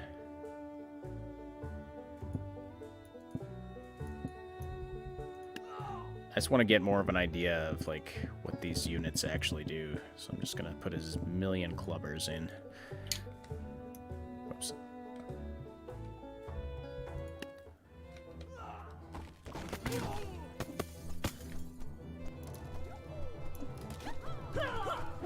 Oh. Oh, what are these? Those guys are throwing potions that are doing something to my units. They're, poisoned or confused or something. Or they're throwing beer. I mean, I maybe see they're that throwing all the beer time in bars, you know. Get them. People start throwing alcohol. It goes crazy. Oh. Thanks, Game Notes, for the super chat. He goes, C, cup, and bean. Or tea. No, wait, what is it? 2 coffees and a tea. Oh, 2 nice. coffees and a green tea. Green tea, that's what that was. Yes. Which makes me want to have some green tea. I should use... Yeah, I want to use the bridge as a pincher point, but See, these guys over here, they don't advance. What? Where are you going now? Aren't all my guys dead? What's happening? No, I have one guy stuck in the river. What is happening? This does not seem like a totally accurate battle simulation. I don't know. I'm starting to feel like I can't show this on YouTube. Like, I don't know what's going on here, but... Is this guy alive? Maybe they're jumbies. They're blue jumbies. So many drunk units, it's Ireland Simulator. Ah. Good one, Sword Sister. He's getting stomped out. I don't know what's happening here, but I think this is broken. Alright.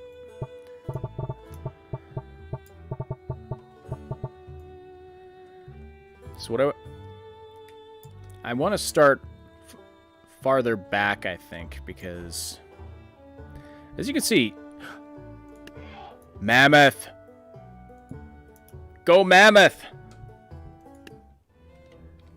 Go Mammoth! Go, Mammoth. Go. Go. Go. Go, Mammoth. Go. Go. Go. Okay, just... Haha, your potions and beers don't...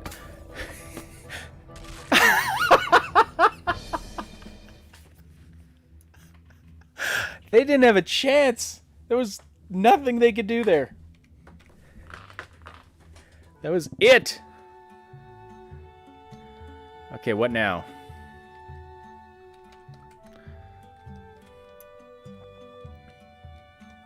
Defeat blue team. Okay, Mammoth again. Wow, that is just slightly OP. Mammoth and a Chieftain.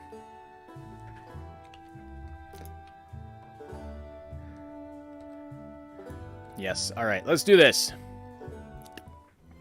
I want to see how much punishment this Mammoth can withstand. I think my Mammoth just killed my Chieftain. What is happening? Why are they giving me a Mammoth? This Mammoth is unbeatable. I wouldn't say it's unbeatable. I'd just say it's, you know, incredibly powerful. Well, yes, clearly. Yeah, that's probably the best. Yeah, that's probably. Okay, these guys have scythes. Oh, look, it's Norma Jean. Sarah Jean. Billie Jean. Billie Jean. Billy Joe Bob. I shouldn't actually sing that song because then we would get flagged. All right. You know the algorithm flags people who sing, like, they sing the Billie Jean song, like a single verse from it, and it'll, if they're like even remotely on key, they'll get flagged as for you know, using copyrighted materials. So the trick is stay off key. Yeah, stay incredibly off key, which is really easy for me. Super easy. Just like absolutely no worries about that whatsoever. See, these scythe guys must be super powerful, I'm thinking. If they're putting 6 units and giving me, like, I've got a zillion resources.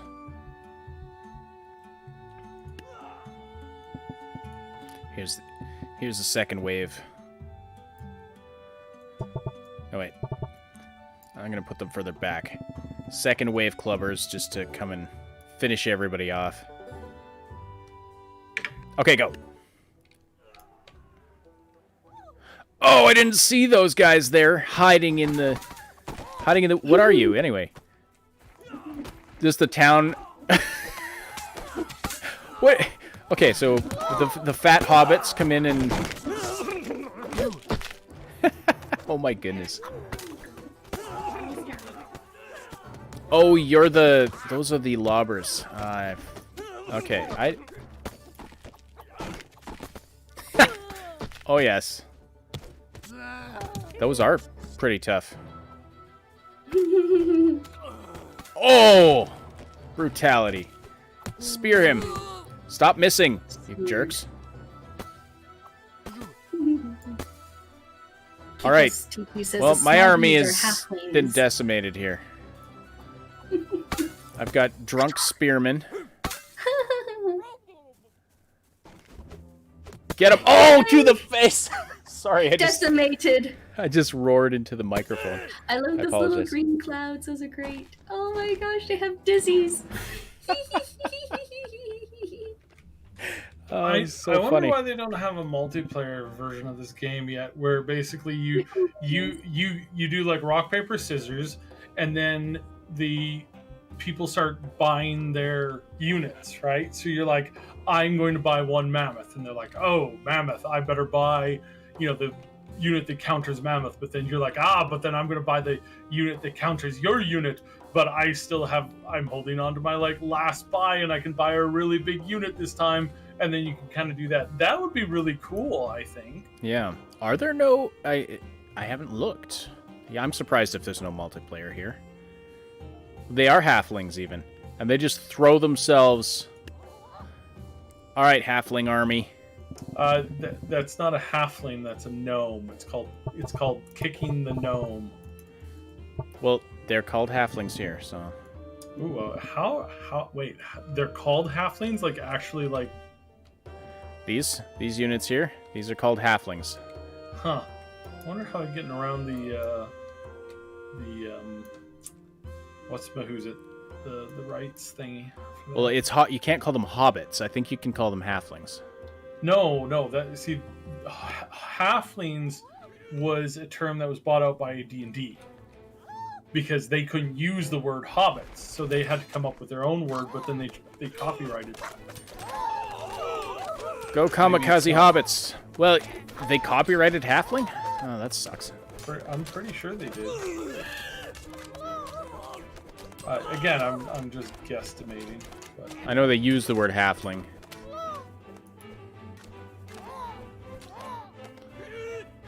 Yay! We killed 2 soldiers. Clearly that strat. Yes, they go straight for the groin. Alright. This is clearly not the strat.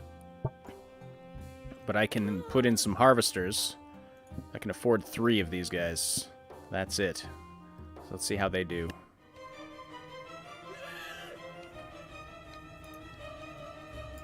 Go Billy Joe and Norma Jean and... Oh my goodness. Decimation. Like, farmers with scythes versus trained soldiers with armor. Yeah, clearly. Clearly. Well, it all comes down to reach, basically. This is why they call... Uh-oh, they've got archers now.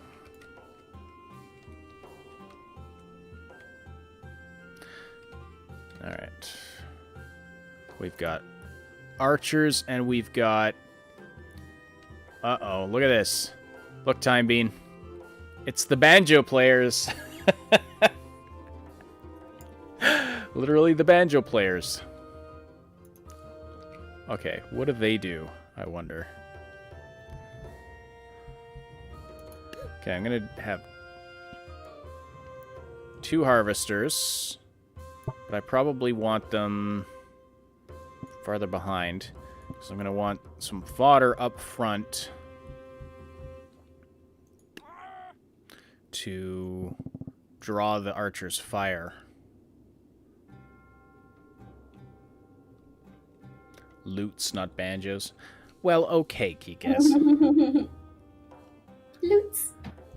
It was a throwback to a conversation we had during Humankind.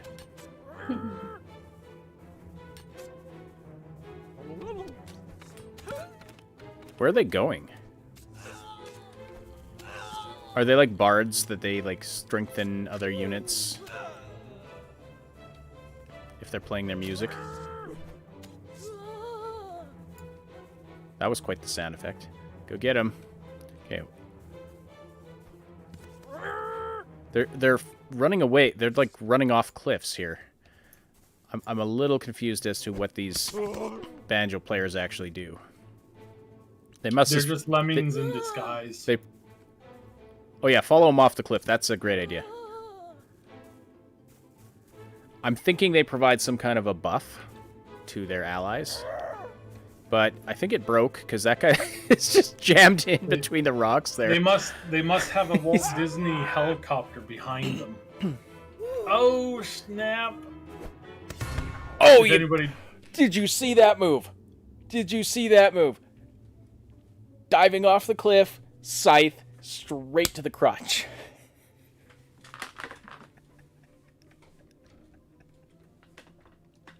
This game is so ridiculous.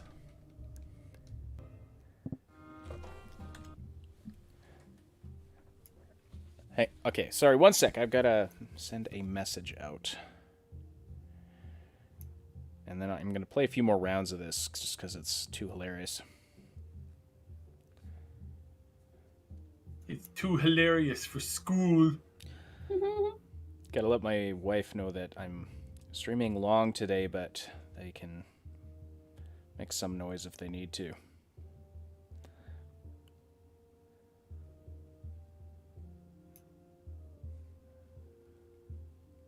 Also, Side, look at my drawing. Yes, I know. I saw you were know who it drawing. is? Yes, little Daphne. Ooh, Lady okay, I'm gonna put Daphne. that on the I'm gonna put that on the large screen. You see I great? wanted to draw these little the eyebrows. They're so cute.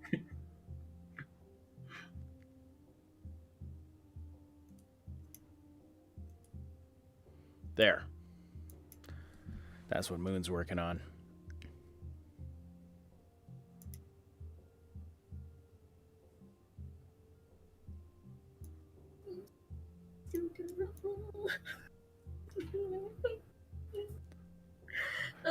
That is pretty adorable. So fucking cute. Like, so many frills. So many. Okay, It's so very frilly. So Kikas is saying the tactic of the bards is actually okay. So they don't give a buff. They actually their tactic is to lead the enemy off a cliff. Okay, that's interesting. Just like real life. All right. So a few soldiers plus a catapult. So I think. What are you doing in there? Am I allowed to show this on YouTube? Oh, okay. I don't know what he was doing. Catapult. So I think the idea here is going to be to spread things out. Now, what is the wheelbarrow? Okay. That's interesting. Oh, there's Bob Ross. Found him. So are they going to, like, wheelbarrow the pitchfork into their enemies? Oh, my goodness. Right. I want to know what a scarecrow does, too. So I'm going to put one there. What are you? What are you? All right, this could be interesting. Why are we here? Just to suffer? Wheelbarrow is the farmer tank. Okay, yeah. Now, gonna spread these guys out because that catapult is gonna. We don't want them in a big group, although they're gonna clump up. They're gonna clump up when they go after the soldiers, but maybe the soldiers will spread out a bit. All right, let's try. Oh, go wheelbarrow! Ha! Look at them! Holy crap, man! Oh, devastation. Okay, what are you gonna do? Throw the crow. Oh, he throws crows, apparently.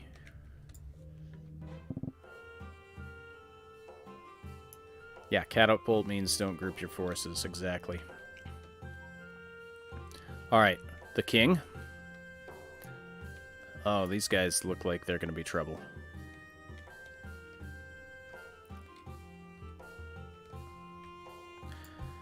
So...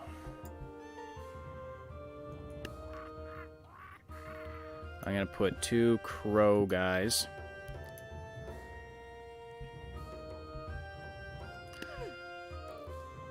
A harvester there, and just a bunch of farmers. And I've still got tons of money. So, let's have 2 more harvesters. Death Reapers. Just 2 hobbits just for fun. Alright.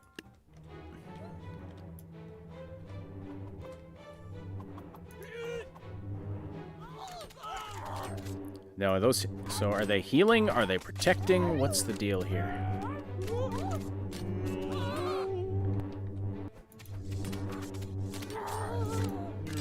Somebody kill the wizards.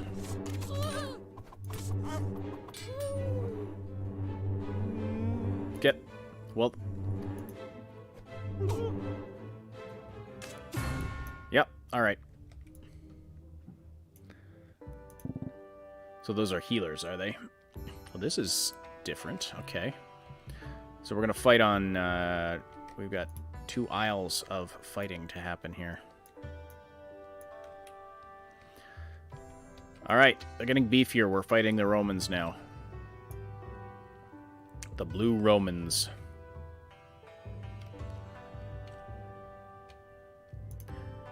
So those are just shield guys, looks like. Bashers. But those other soldiers have massive... They've got massive spears. If you know what I mean. Yep. Yep. Can I put guys... Can I put them on top? Oh, I can. Put archers on the rooftops.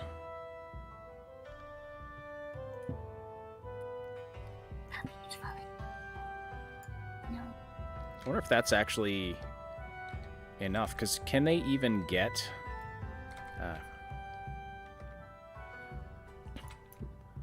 can they even get up to where that guy is? Like, there's stairs leading to some of these platforms, but... Like, if I have 3 arrow guys up here, are they ever gonna... Unless these guys throw their spears, which is possible. Okay, I'm just gonna put a crap ton of archers, like, up on all the rooftops.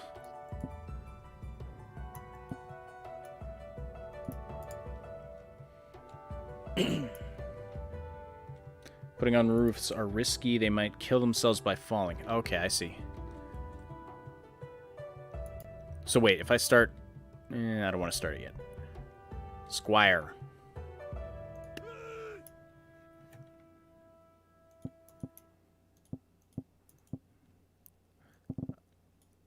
Alright, let's try that.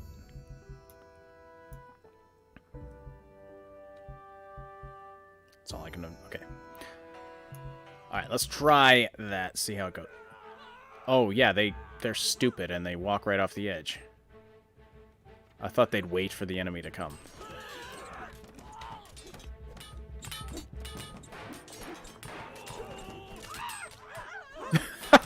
The sound effects are great. Oh! Oh, goodness.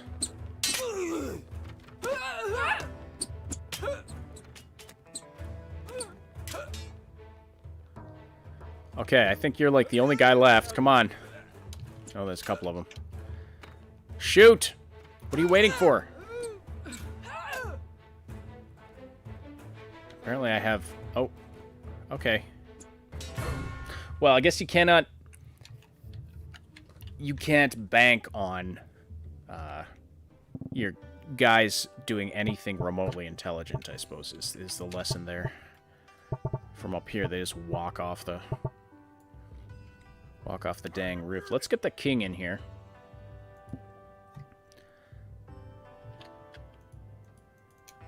Looks like I can only afford one king.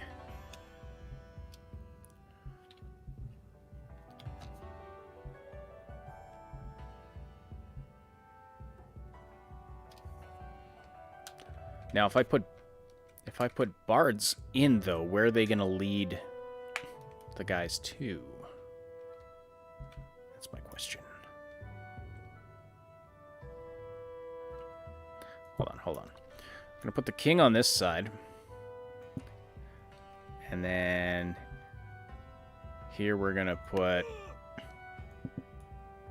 I can't afford a knight. Some squires. Some squires and a bard. Okay, let's see what happens.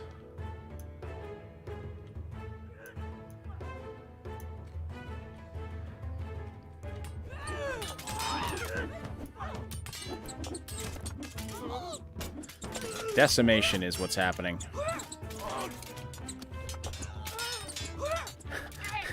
That bard be jamming.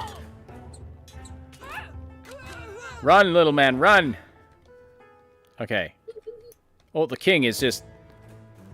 Saunter, king, saunter like the wind.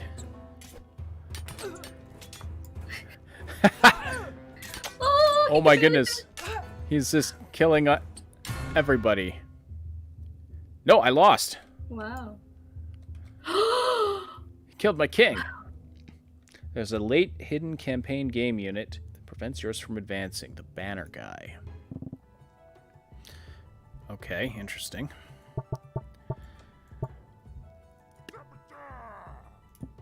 Let's see what the knights can do. Okay. And I'm going to put one more way back there to come and clean up after the fact, but I'm going to try with these two guys.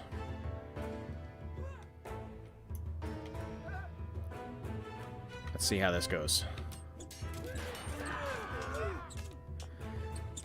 No. Oh, he's dead. Shoot. Oh. So the one on this side won.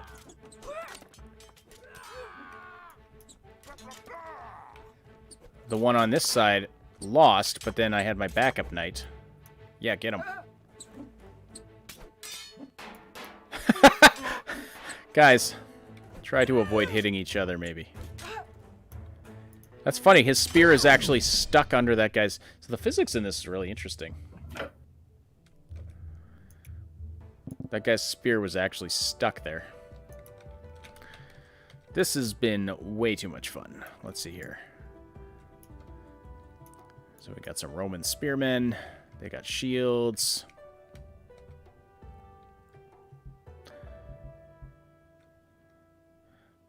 Again, the king feels so OP.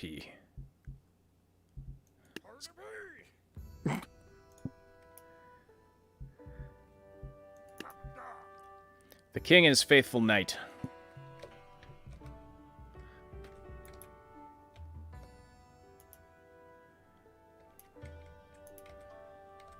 All right.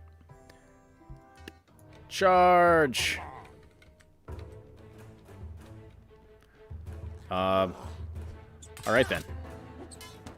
Knight is not exactly the sharpest knife in the drawer now, is he? Get him! That's right. Oh, my knight is down. My knight is down. Go, king. Ha! Hit him while he's down. That's so funny. I like how they walk like they're insane drunks or puppets. Yep. That's the funniest thing. That's the whole thing with... Yeah, this game is so silly, but it is so funny.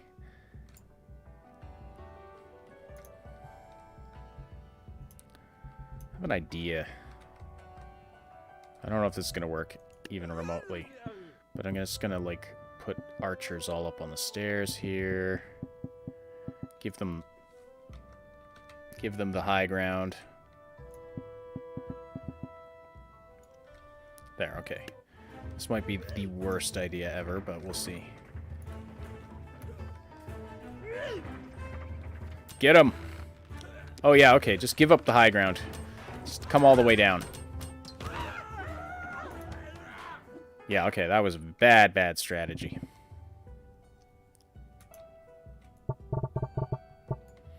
Again, can't rely on your units to do anything intelligent. Dogs. Like, I want to try to use the terrain to my advantage, but they're so stupid. They just walk right off the edge of everything.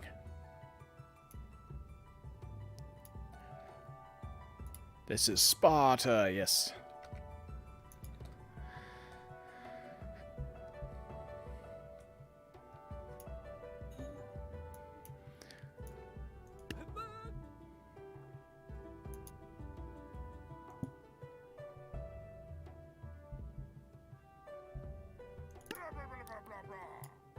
Blah, blah, blah, blah, blah, blah.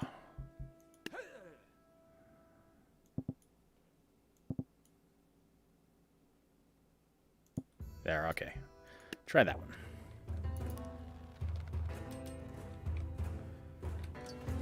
Hoping... Oh, nice.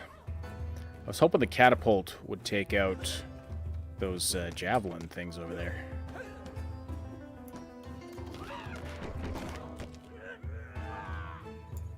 It's not going well for me, so I hope that the catapult has a decent amount of health. Just... He's trying to shield bash my catapult apart. Okay. Alright. Did not work. Let's just try 3 catapults. Boom, boom, boom. Ballistas, that's what those are called. Yeah. Oh, target the ballistas. Ugh.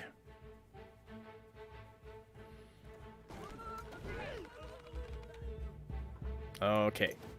Yeah. It's like one hit from those ballistas. So, need fast...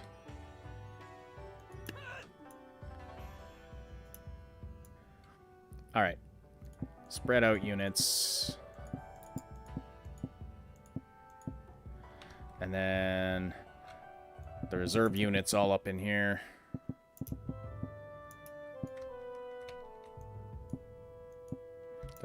Those aren't reserve. They're going to be there in no time.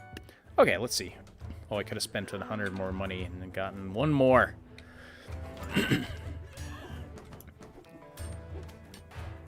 That's a cool set of buildings. That's very cool, yeah.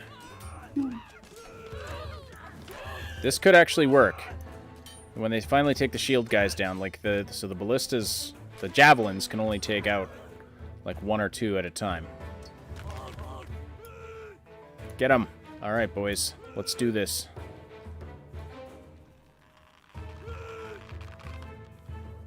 Uh-oh.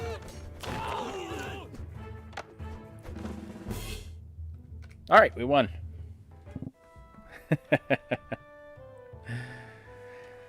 All right. I think... I'm curious. We have... What are these guys called? The dudes with the bullheads? Taurens? Or... Minotaurs. Minotaurs. They're called Taurens in WoW. Right? I don't know. We got Minotaurs. Well, it depends. You got to remember there's a bit of a delay. So yes, those are Minotaurs. Yeah. So...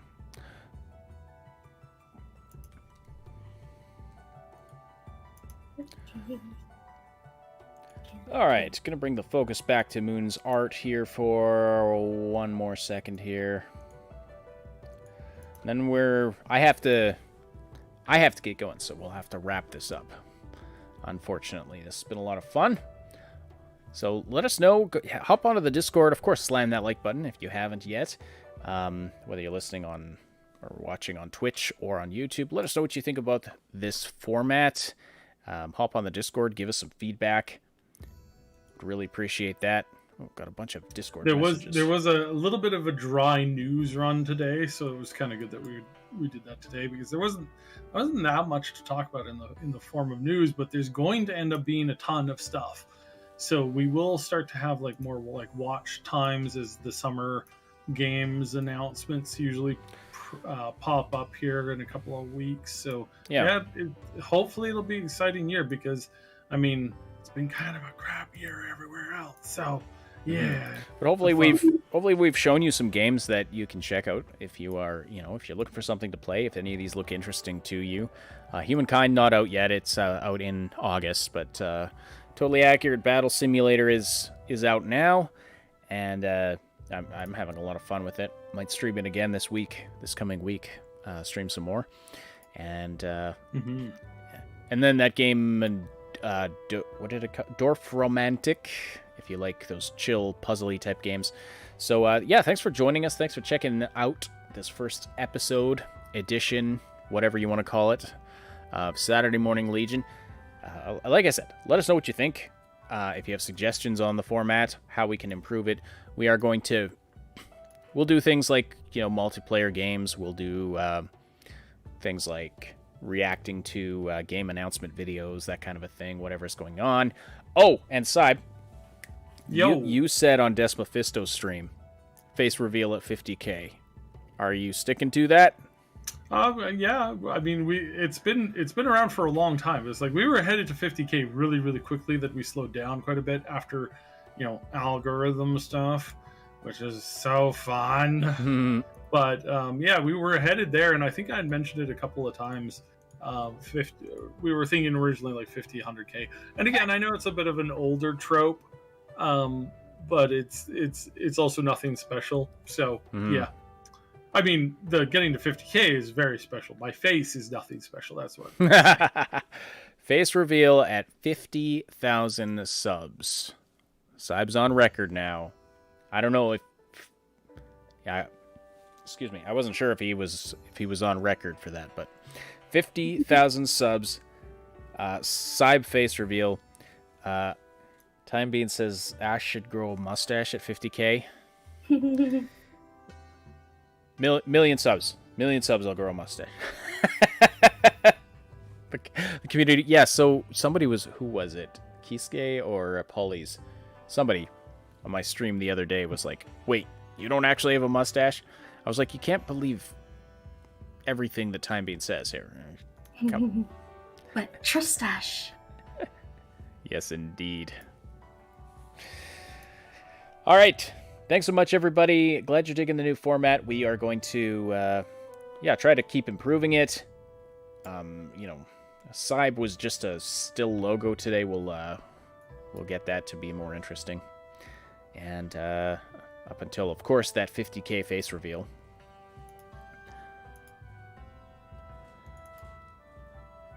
And that's it for us for right now. Hit the Discord server, link in the description below. Join us for some great conversation, game streaming, stuff that happens there. Until next time, we'll talk to you soon. Goodbye.